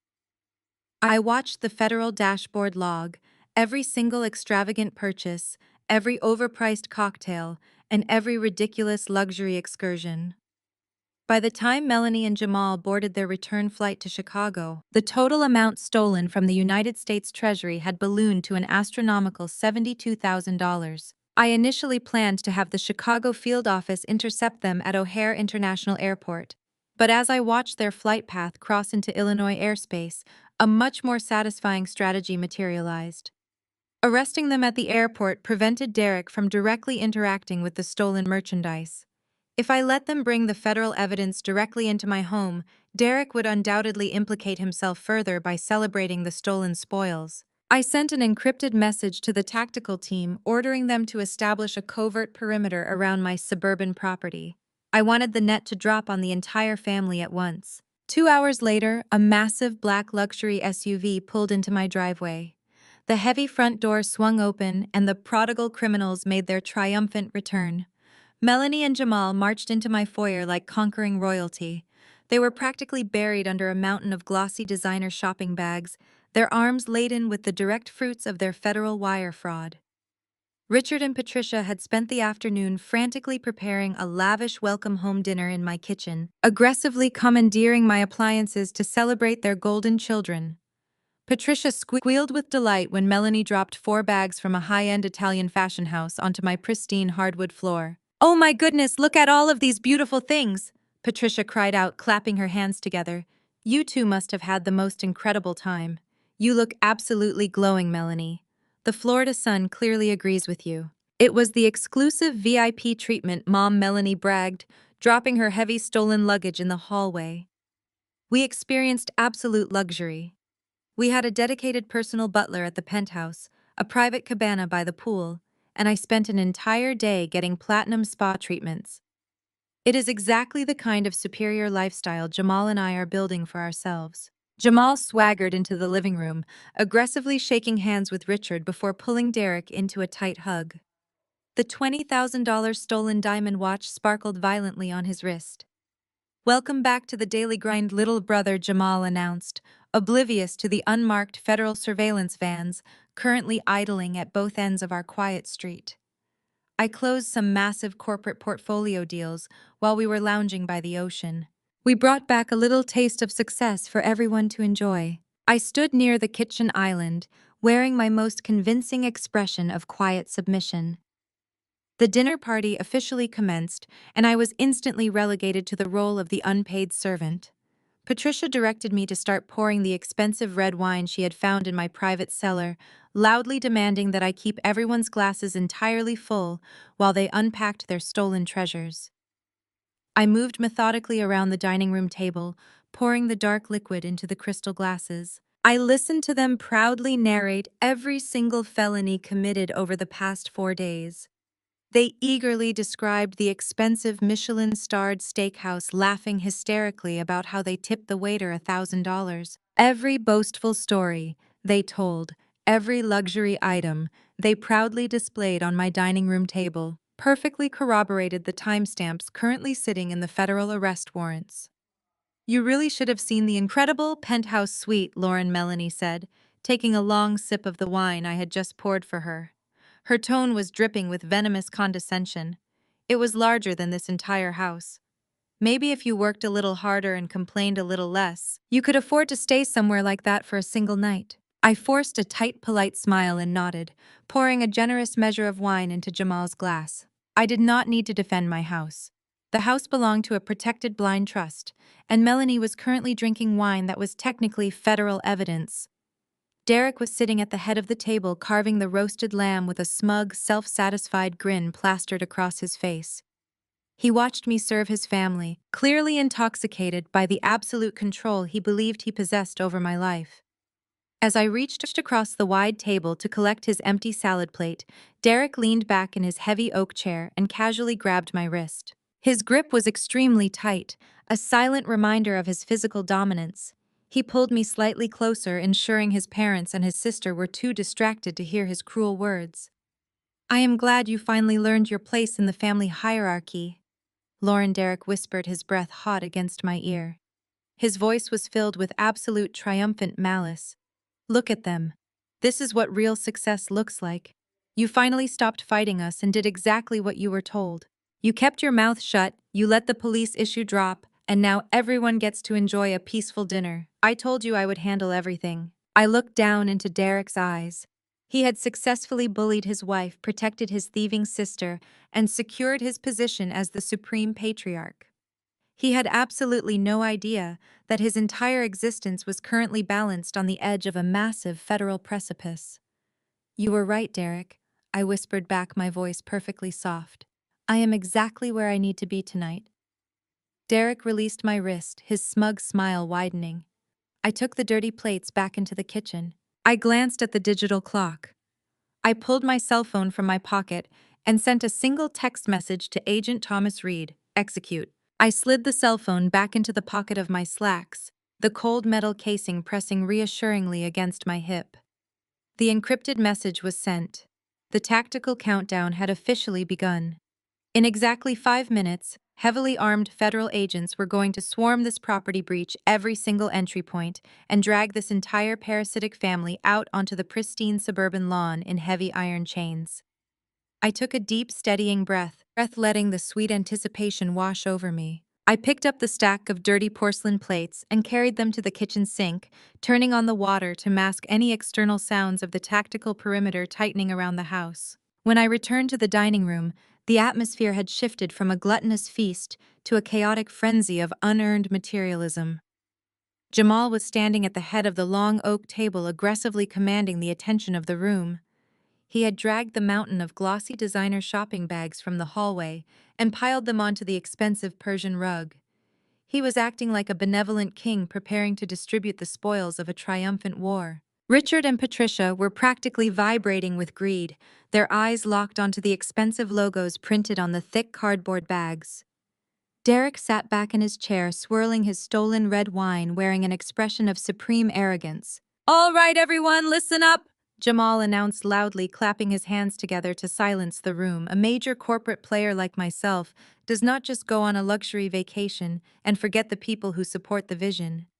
We made some massive moves in Florida this week. The portfolio is incredibly strong, and when the portfolio is strong, the whole family eats. I told you all that sticking with me would pay off, and tonight I am proving it. He reached into the largest bag and pulled out a heavy rectangular box wrapped in dark velvet. He walked over and handed it directly to Richard. For the patriarch, Jamal said, his chest puffed out with false pride. A man who understands the value of hard work and loyalty deserves to smell like an absolute champion every single day. Richard eagerly tore the velvet packaging open, revealing a massive bottle of imported ultra-premium cologne. It was a brand I instantly recognized from the forensic financial ledgers on my encrypted dashboard. It was a $600 bottle of fragrance purchased with the United States Treasury bait card at the resort promenade just 2 days ago. Richard sprayed a heavy cloud of the cologne into the air, inhaling deeply. "It smells like pure money," Jamal Richard declared. His face flushed with excitement. "You really outdid yourself this time." Jamal laughed, a loud, obnoxious sound that echoed off the dining room walls. He turned back to the pile of bags and extracted a delicate powder blue box. He presented it to Patricia with a highly theatrical bow. "For the woman who raised the beautiful queen I get to call my wife," Jamal said smoothly, flashing a $1,000,000 smile. Patricia gasped, dramatically clutching the small box to her chest before ripping the silk ribbon apart. Inside sat a thick, ostentatious pearl necklace featuring a heavy, solid gold clasp. The receipt for that specific item had pinged my dashboard at precisely 3 o'clock the previous afternoon. It cost exactly $4,000.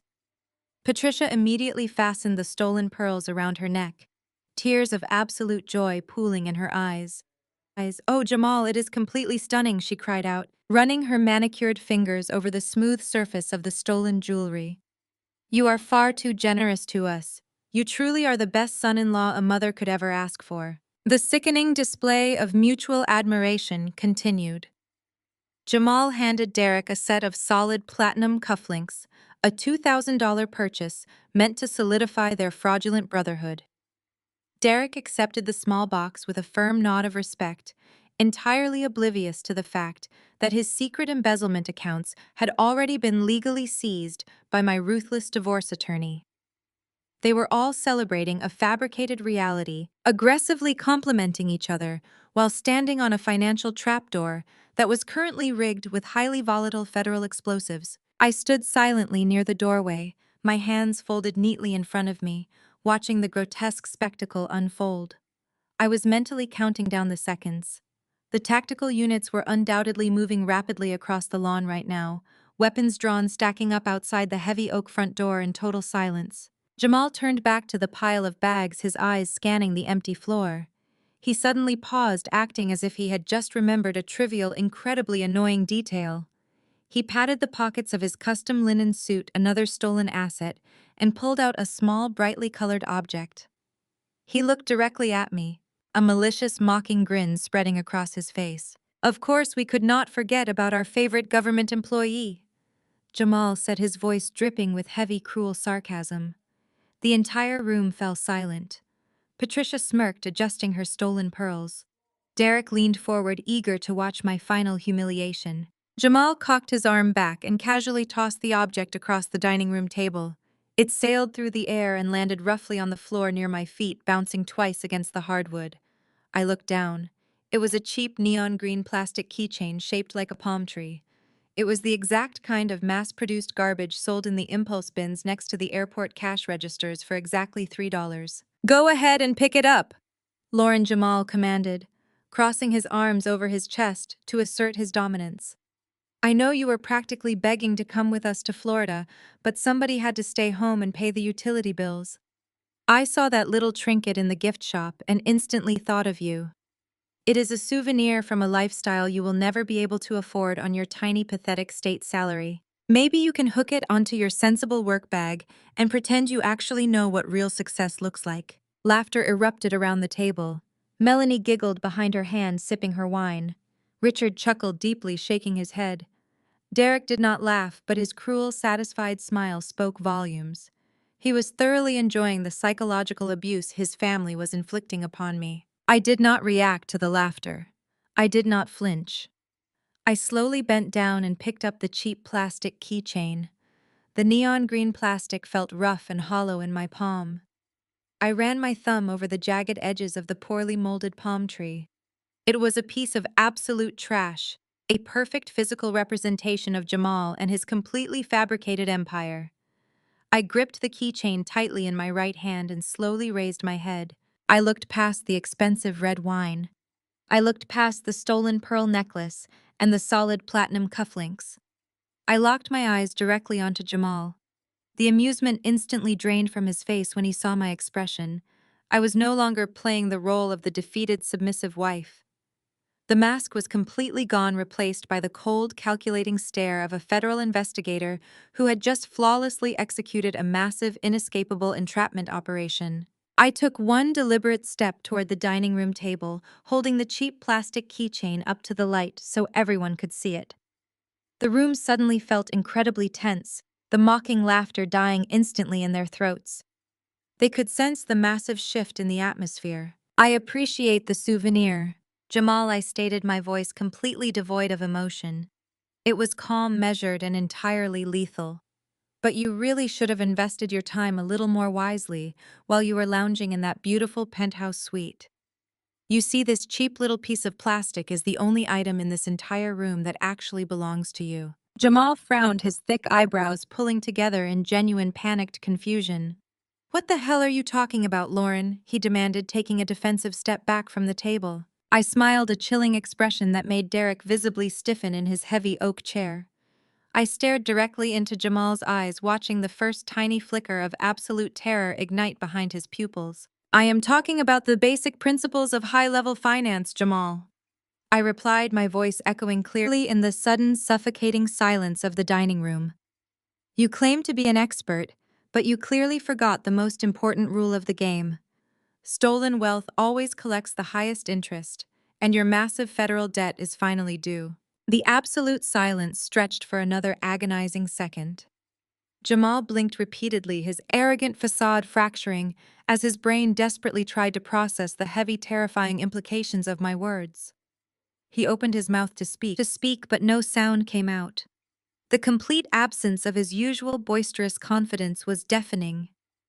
He looked down at the expensive watch on his wrist, then back up at me, his eyes wide with sudden, unadulterated fear.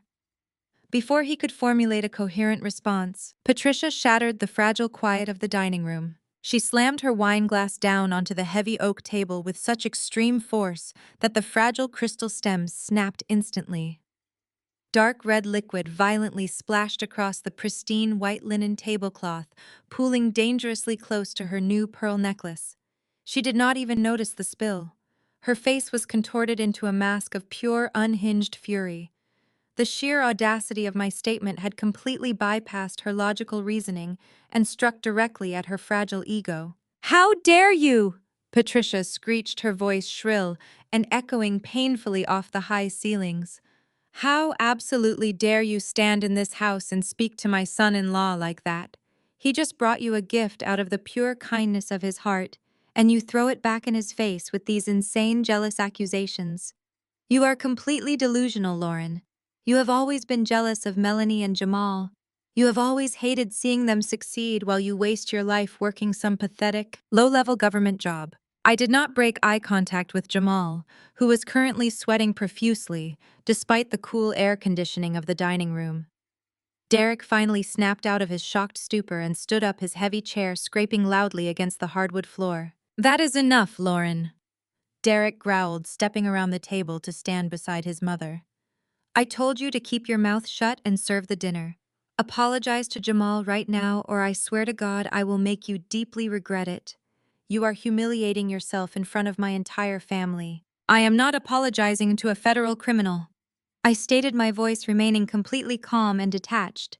I am not apologizing to a man who stole a classified United States Treasury bait card from my purse to fund a fabricated lifestyle in Florida. I am definitely not apologizing to a family of willing accomplices who gladly draped themselves in stolen merchandise while mocking the very person they were actively robbing. Patricia let out a loud, dramatic gasp, clutching her stolen pearls tightly, as if I were about to physically rip them from her neck. She marched around the large dining room table, her high heels clicking aggressively against the wood. She closed the distance between us in seconds, invading my personal space with the terrifying entitlement of a woman who had never faced a single consequence in her entire life. "You ungrateful, miserable little witch!" Patricia hissed, her face mere inches from mine. I could smell the expensive red wine on her breath, mixed with her overpowering stolen perfume. "You are totally insane." Jamal is a highly successful portfolio manager. He makes more money in a single week than you will see in 10 years. You are just trying to ruin this beautiful celebration because you are a bitter, empty woman who cannot give my son a proper family. You do not belong with us. You have never belonged with us. We are an elite family and you are nothing but common trash. She raised her hands and forcefully shoved my shoulders. It was not a gentle push. It was a violent, aggressive strike designed to knock me off balance and assert physical dominance. I anticipated the assault. I widened my stance slightly and locked my knees, absorbing the impact without taking a single step backward. Patricia staggered slightly from the rigid resistance of my body, her eyes widening in brief, genuine shock when she realized I was not going to cower or retreat. "Get out of my sight!" Patricia screamed, pointing a manicured finger toward the hallway. "Get out of this dining room right now. You are entirely unfit to be a part of this family. I want you to pack your cheap little bags and leave this house tonight. Derek is going to divorce you, and we are going to make sure you walk away with absolutely nothing. Now get out." She lunged forward to shove me a second time, expecting me to break and crumble under her tremendous wrath. She never made contact. A sudden, deafening sound erupted from outside, cutting through the hysterical shrieking like a heavy executioner's blade. It was a loud, rhythmic thumping shaking the very foundation of the house. It sounded like a localized earthquake, but it was far too precise. It was the synchronized heavy marching of dozens of reinforced tactical boots slamming simultaneously onto the wooden planks of my large wraparound front porch. Patricia froze completely solid, her manicured hands suspended uselessly in midair. Derek whipped his head toward the front of the house, his aggressive posture evaporating into instant panicked confusion. Richard stood up slowly, clutching his expensive bottle of stolen cologne to his chest. Jamal stumbled backward blindly, bumping hard into the dining room wall, his eyes darting wildly around the space like a trapped animal desperate for an escape route. Before anyone could speak a single word, the interior of the living room was violently illuminated. The heavy linen curtains could not possibly block the intense pulsating beams of light that suddenly pierced directly through the large bay windows. The entire first floor of the house was immediately bathed in a rapid, blinding strobe effect. Brilliant, aggressive flashes of severe red and electric blue painted the walls, completely washing out the warm, ambient glow of the dining room chandelier. The absolute, undeniable, terrifying reality finally crashed down upon them all right now. The heavy oak front door did not simply open. It exploded inward, shaking dust from the ceiling beams. The reinforced deadbolt I installed last year shattered into jagged pieces of metal, raining down onto the entryway tile like shrapnel. The force of the battering ram tore the door off its hinges, sending the slab of wood crashing into the foyer wall. Heavily armored bodies flooded into the house, entirely blocking out the flashing red and blue strobe lights outside. "FBI, get down on the ground right now!" A booming voice commanded through a heavy megaphone. I said, "Get on the ground right now. Show me your hands." Uncontrolled chaos erupted inside the dining room. A dozen federal agents in tactical gear poured through the breached entrance, their Kevlar vests emblazoned with yellow letters. They moved with terrifying precision, fanning out to instantly secure every possible exit. The aggressive beams of their flashlights cut through the air, completely disorienting anyone who looked directly at them. The sound of heavy boots shouted commands, and the metallic clatter of tactical rifles created an atmosphere of terror. Patricia let out a scream, stumbling backward and collapsing heavily onto the hardwood floor. She curled into a ball, throwing hands over her ears to block out the noise. Derek froze, solid, his face draining of all color. He raised his hands slowly into the air, his eyes wide with genuine panic, finally realizing the immense gravity of the situation he had so arrogantly dismissed. Richard, however, refused to surrender his fabricated authority. The arrogant patriarch puffed out his chest, his face flushing dark purple with indignant rage. He stepped directly into the path of a massive, heavily armored agent who was moving rapidly to secure the kitchen perimeter. Richard raised a trembling finger, completely ignoring the heavy tactical rifle pointed squarely at his chest. "What is the exact meaning of this terrible outrage?" Richard bellowed, attempting to project his booming corporate voice over the absolute chaos. "Do you have any idea who we actually are? You are making a massive mistake right now. I demand to know who is in charge of this unit immediately. I am going to sue this entire police department into absolute bankruptcy by the morning. I will personally have your badges by tomorrow. I want my expensive lawyer on the phone right this second." The federal agent did not even pause to register the ridiculous threat. He simply stepped forward, grabbed Richard roughly by the shoulder of his expensive custom suit, and violently swept the older man's legs out from under him. Richard hit the floor with a loud, heavy thud, the wind completely knocked out of his aging lungs. The $600 bottle of stolen luxury cologne slipped from his desperate grasp, shattering against the hardwood floor. The overwhelmingly potent scent of imported fragrance immediately mixed with the sharp smell of dust and adrenaline filling the air. Before Richard could even draw a ragged breath to complain, a pair of heavy steel handcuffs ratcheted tightly around his wrists. While Richard attempted to fight the inevitable, Jamal made a completely different calculation entirely. The fake corporate mastermind took one look at the heavily armed federal agents swarming the living room and instantly abandoned his entire precious family. The arrogant swagger completely vanished, replaced immediately by the sheer desperate panic of a cornered, terrified animal. Jamal spun around quickly, his expensive Italian leather shoes slipping wildly against the woven Persian rug, and bolted frantically toward the sliding glass doors leading to the back patio area. He desperately wanted to escape and disappear into the dark suburban night. He never even made it out of the dining room space. Two highly trained tactical agents positioned near the kitchen island anticipated the cowardly movement instantly. They moved with terrifying speed, intercepting Jamal before his shaking hand could even touch the glass handle. The lead agent dropped his heavily padded shoulder and slammed his entire body weight directly into Jamal's chest. The brutal impact lifted Jamal completely off his feet. He flew backward through the air, crashing violently through the expensive wooden dining chairs before slamming incredibly hard onto the solid floor. The $20,000 stolen diamond watch tore free from his wrist upon impact. It skidded across the hardwood, spinning rapidly before coming to a complete stop directly at my feet. The brilliant diamonds sparkled intensely under the harsh glare of the tactical flashlights, a perfect symbol of his completely shattered empire. Three federal agents immediately descended upon Jamal, pinning him aggressively to the ground. He thrashed wildly, screaming in sharp pain as they twisted his arms sharply behind his back. "Stop resisting immediately!" An agent shouted loudly, pressing his heavy knee directly into the center of Jamal's back. "Put your hands behind your back right now. You are under arrest for federal wire fraud and massive grand larceny. Stop fighting or you will absolutely be tased." Jamal finally stopped moving, his cheek pressed firmly against the splintered wood of the broken chairs. He was gasping for air, totally and utterly defeated. In the center of the absolute destruction, Melanie finally found her voice again.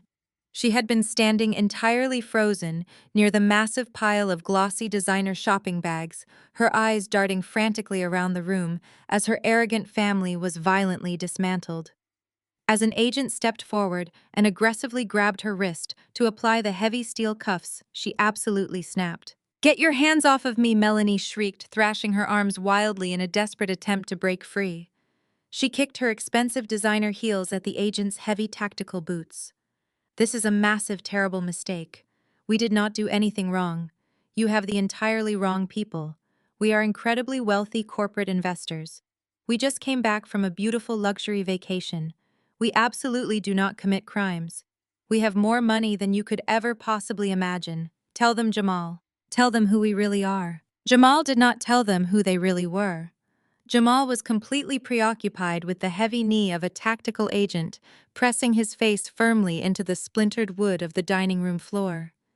Before Melanie could continue her hysterical screaming, a tall figure stepped calmly through the shattered front doorway. It was Special Agent Thomas Reed. He did not wear the heavy, imposing tactical armor of the breach team. He wore a sharply tailored dark suit projecting an aura of absolute, terrifying authority that immediately commanded the room. Richard, still struggling wildly against his heavy steel handcuffs on the floor, immediately targeted the new arrival. "You there!" Richard bellowed, his voice cracking heavily with desperation and fading arrogance. "Are you the man in charge of this absolute circus? I demand you release us immediately. We are prominent corporate citizens. My lawyer will have your badge for this outrage." Thomas completely ignored the red-faced patriarch. He did not even glance down at the man thrashing on the floor.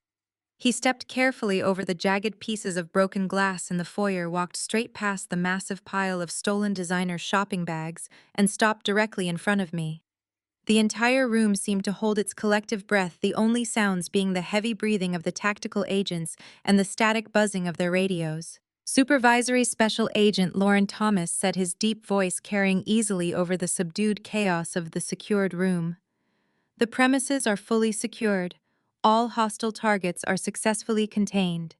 We are currently awaiting your final confirmation to formally process the active arrest warrants and initiate the transport sequence." The collective shock that violently washed over the family was absolutely palpable. The air in the dining room became instantly heavy, suffocating them with the crushing weight of their sudden, horrifying realization. Patricia stopped crying her mouth, dropping wide open in utter disbelief, her hands trembling violently against her stolen pearl necklace. Richard stopped thrashing on the floor, his angry red face turning completely pale as the blood drained from his cheeks. Melanie stared at me as if I had just morphed into a terrifying, unrecognizable monster right in front of her eyes. Derek looked like he was going to be physically sick. His jaw trembled uncontrollably, his eyes darting frantically between my entirely calm face and the heavily armed tactical team surrounding his family. The Supreme Patriarch was entirely broken. I did not say a word at first. I simply reached into the inside pocket of my blazer and pulled out a small, worn leather wallet. I flipped it open, revealing the heavy gold shield of the United States Treasury Department and my official federal identification card. I held it up high so the harsh, blinding tactical flashlights could fully illuminate the federal crest. "Confirmation granted, Agent Reed," I stated, my voice echoing with icy, surgical precision. I turned my attention directly to the horrified faces of my in-laws. "You wanted Jamal to tell these officers who you really are, Melanie. I will save him the immense trouble. You are entirely correct that you are not wealthy corporate investors. You are both federal criminals." I took a deliberate step closer to Melanie, watching the final remnants of arrogance completely drain from her panicked eyes. "Let me be absolutely clear about the severe legal reality you have foolishly created for yourselves over the past 4 days. We are not here regarding a simple misunderstanding. I am formally charging both you and your husband with multiple felony counts of aggressive wire fraud, severe identity theft, and the grand larceny of highly classified federal funds." Melanie frantically shook her head, dark mascara tears streaming rapidly down her face as she finally realized her luxury vacation was actually a devastating, inescapable trap. "That black credit card you boldly stole from my purse was not linked to my personal checking account," I explained, projecting my voice so every single person in the room could hear the absolute terrifying truth. It was a highly sophisticated tracking device issued directly by the United States government.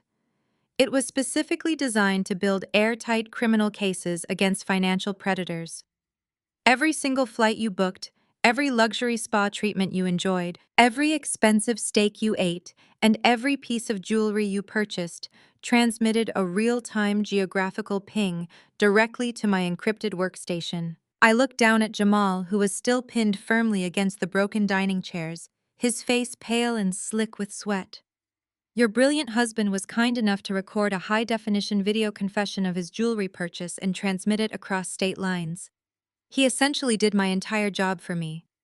The total amount you successfully stole from the federal government is exactly $72,000.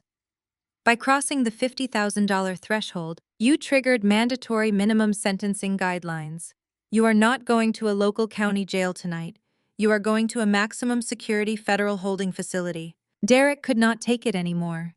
The man who had aggressively threatened to destroy my financial life just a few hours ago completely shattered into pieces. He stumbled forward, entirely ignoring the tactical rifles instantly pointing squarely at his chest. "Lauren, please," Derek begged, his voice breaking into a pathetic, desperate sob. Tears rapidly leaked from his eyes, entirely destroying his tough, controlling exterior. "Lauren, you have to stop this immediately. You are my wife. We are family. You can call these men off right now. You can tell them it was all a big misunderstanding. We will pay the money back. I will drain my retirement accounts. I will sell my truck. Just tell them you are dropping the charges. Please, Lauren, do not let them take my sister to federal prison." I stared at the broken, weeping man I used to love, feeling absolutely nothing but cold, satisfying closure. His desperate pleading was entirely pathetic. He still thought he could bully or negotiate his way out of a concrete reality. "You still do not understand how any of this works, Derek," I replied, stepping forward to deliver the ultimate crushing blow. "This is not a domestic dispute. This is not a local civil matter where the victim can suddenly change their mind or be intimidated into silence. The United States government is the primary victim here, and you cannot simply unpress massive federal felony charges. The machine is fully activated, and it does not stop for apologies." I turned back to Agent Reed and gave a single sharp nod of my head. The tactical agents moved simultaneously with brutal efficiency. They grabbed Melanie by her stolen designer clothing and aggressively wrenched her arms firmly behind her back. Jamal was hauled forcefully to his feet, his expensive custom linen suit torn and heavily covered in dust. The loud, heavy, and absolutely final metallic click of the steel handcuffs locking tightly around their wrists echoed through the silent dining room, officially and permanently ending their fabricated empire forever. The reverberation of that metallic click hung in the air long after the heavy tactical vehicles pulled out of my driveway, taking the shattered remnants of my in-laws with them. 1 month passed since that explosive night in my dining room, and the resulting fallout was absolute and totally inescapable. The deafening silence that now filled my home was not a lonely silence. It was the peaceful golden quiet of a battlefield after a decisive, crushing victory. The toxic dead weight that had suffocated my life for years was completely eradicated, replaced by the smooth mechanical hum of the federal justice system, systematically grinding their fabricated reality into fine dust. Melanie and Jamal were currently residing in separate wings of the Metropolitan Federal Detention Center, actively awaiting trial. Their highly expensive, aggressive defense attorneys initially attempted to negotiate a favorable plea agreement, hoping to leverage their supposed upper-class status. The federal prosecutors completely laughed them out of the room. The digital evidence I meticulously assembled was entirely impenetrable. We had the high-definition video confession Jamal eagerly posted to the family group chat.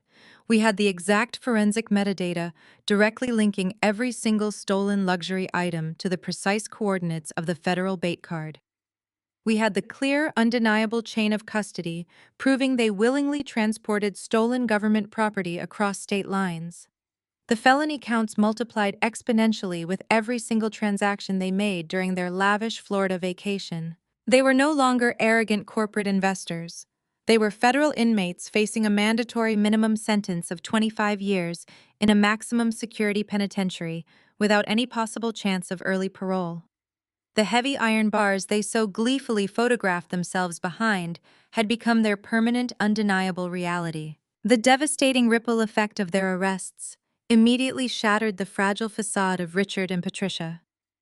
The arrogant patriarch and his deeply entitled wife spent decades meticulously cultivating a fake high society image, heavily relying on Jamal and his fraudulent wealth to secure their status among the local country club elite. That entire illusion collapsed overnight. Federal asset forfeiture laws were completely ruthless. The government immediately seized the stolen designer luggage. The diamond watches, the luxury pearl necklaces, and every single expensive gift Jamal had so generously distributed in my dining room. Patricia was forced to hand over her stolen jewelry to federal agents in front of her shocked neighbors. The sheer financial terror truly set in when the initial legal bills arrived. High-powered federal defense attorneys demanded massive non-refundable retainers just to read the case files. Without Jamal systematically funneling my embezzled money into their pockets, Richard and Patricia were instantly exposed as complete frauds.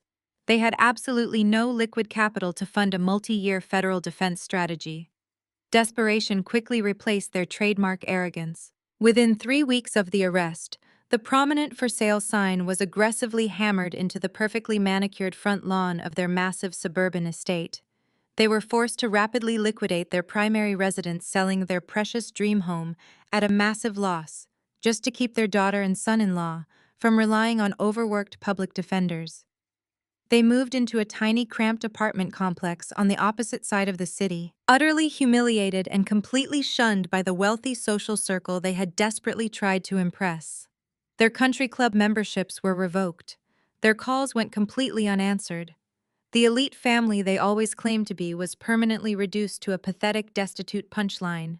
While his parents frantically sold off their possessions to fight an unwinnable federal war, Derek finally faced the devastating consequences of his own monumental arrogance. He spent the first week after the raid sleeping on a cheap air mattress in his parents' basement, confidently assuming he could simply wait for my anger to subside before returning home to reclaim his position as the supreme patriarch. He truly believed his status as my husband legally entitled him to half of my assets, completely regardless of the severe federal crimes his family committed. He thought he held the ultimate trump card. I was spectacularly wrong. Eleanor Vance, my ruthless divorce attorney, did not just file the standard separation paperwork. She unleashed an absolute legal bloodbath.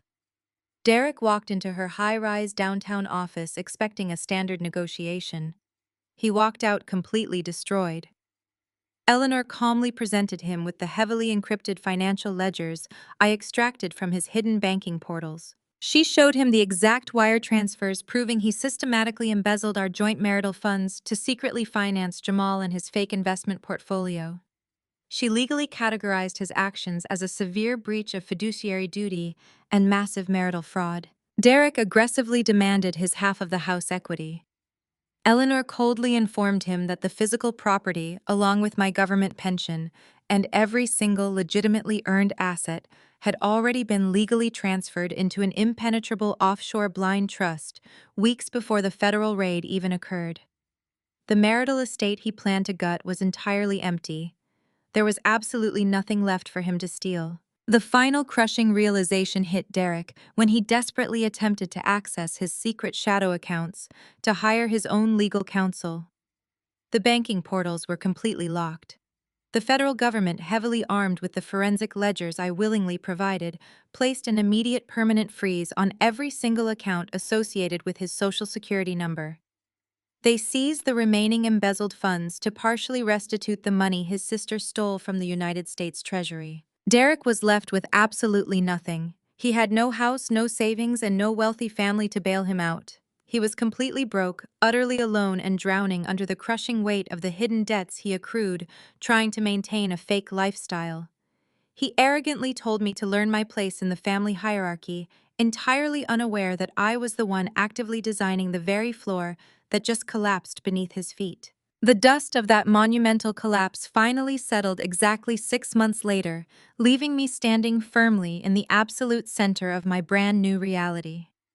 I stood completely barefoot on the perfectly heated hardwood floors of my sleek, modern, high-rise penthouse apartment, located directly in the vibrating heart of the downtown financial district. The massive floor-to-ceiling windows offered an entirely unobstructed panoramic view of the sprawling city skyline.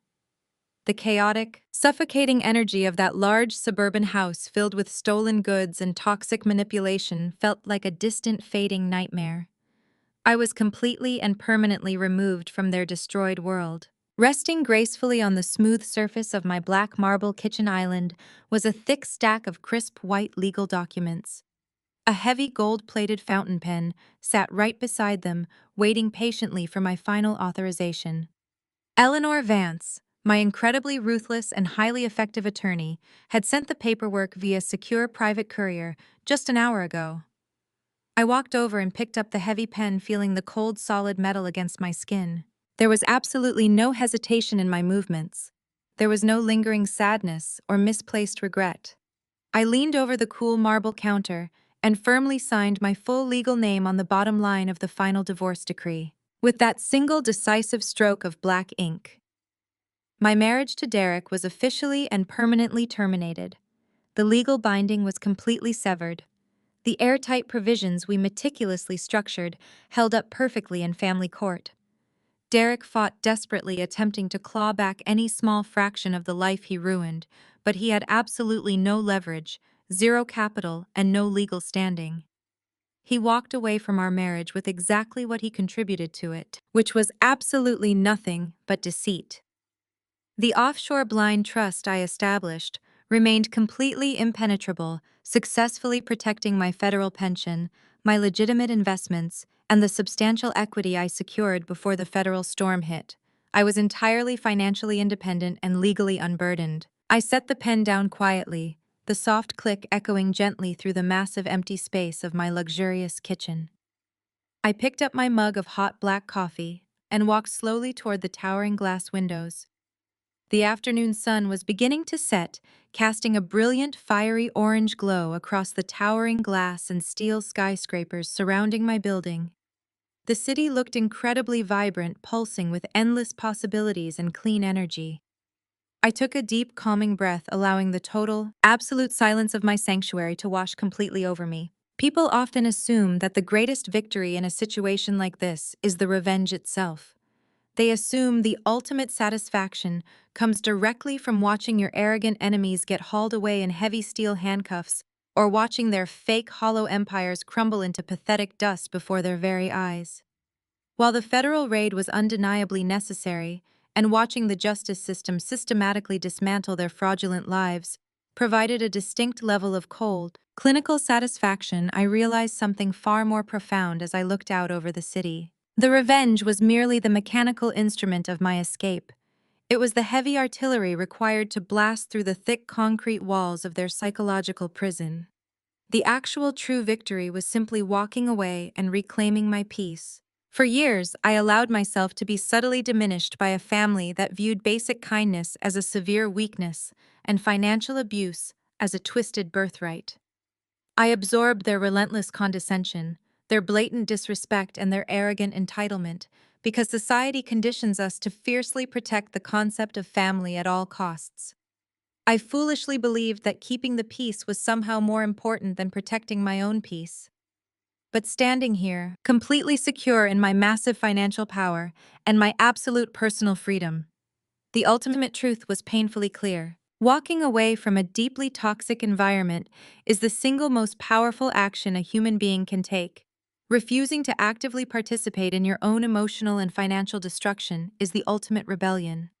I did not just survive their aggressive parasitic attack. I utilized their massive unchecked arrogance to completely sever the heavy chains they wrapped around my life. I weaponized their own insatiable greed against them, turning their hunger for unearned luxury into the very trap that permanently secured my absolute freedom. As the sun finally dipped below the horizon, the city lights began to rapidly flicker to life, illuminating the dark streets below like a massive glowing grid. I felt an incredible surge of pure, unadulterated energy coursing through my veins. I was no longer the quiet, accommodating wife shrinking into the background of a hostile dining room to avoid conflict. I was a highly decorated federal investigator, a completely self-made woman, and the sole architect of my incredibly bright future. I held the absolute power to dictate exactly who was allowed into my life and who was permanently locked out.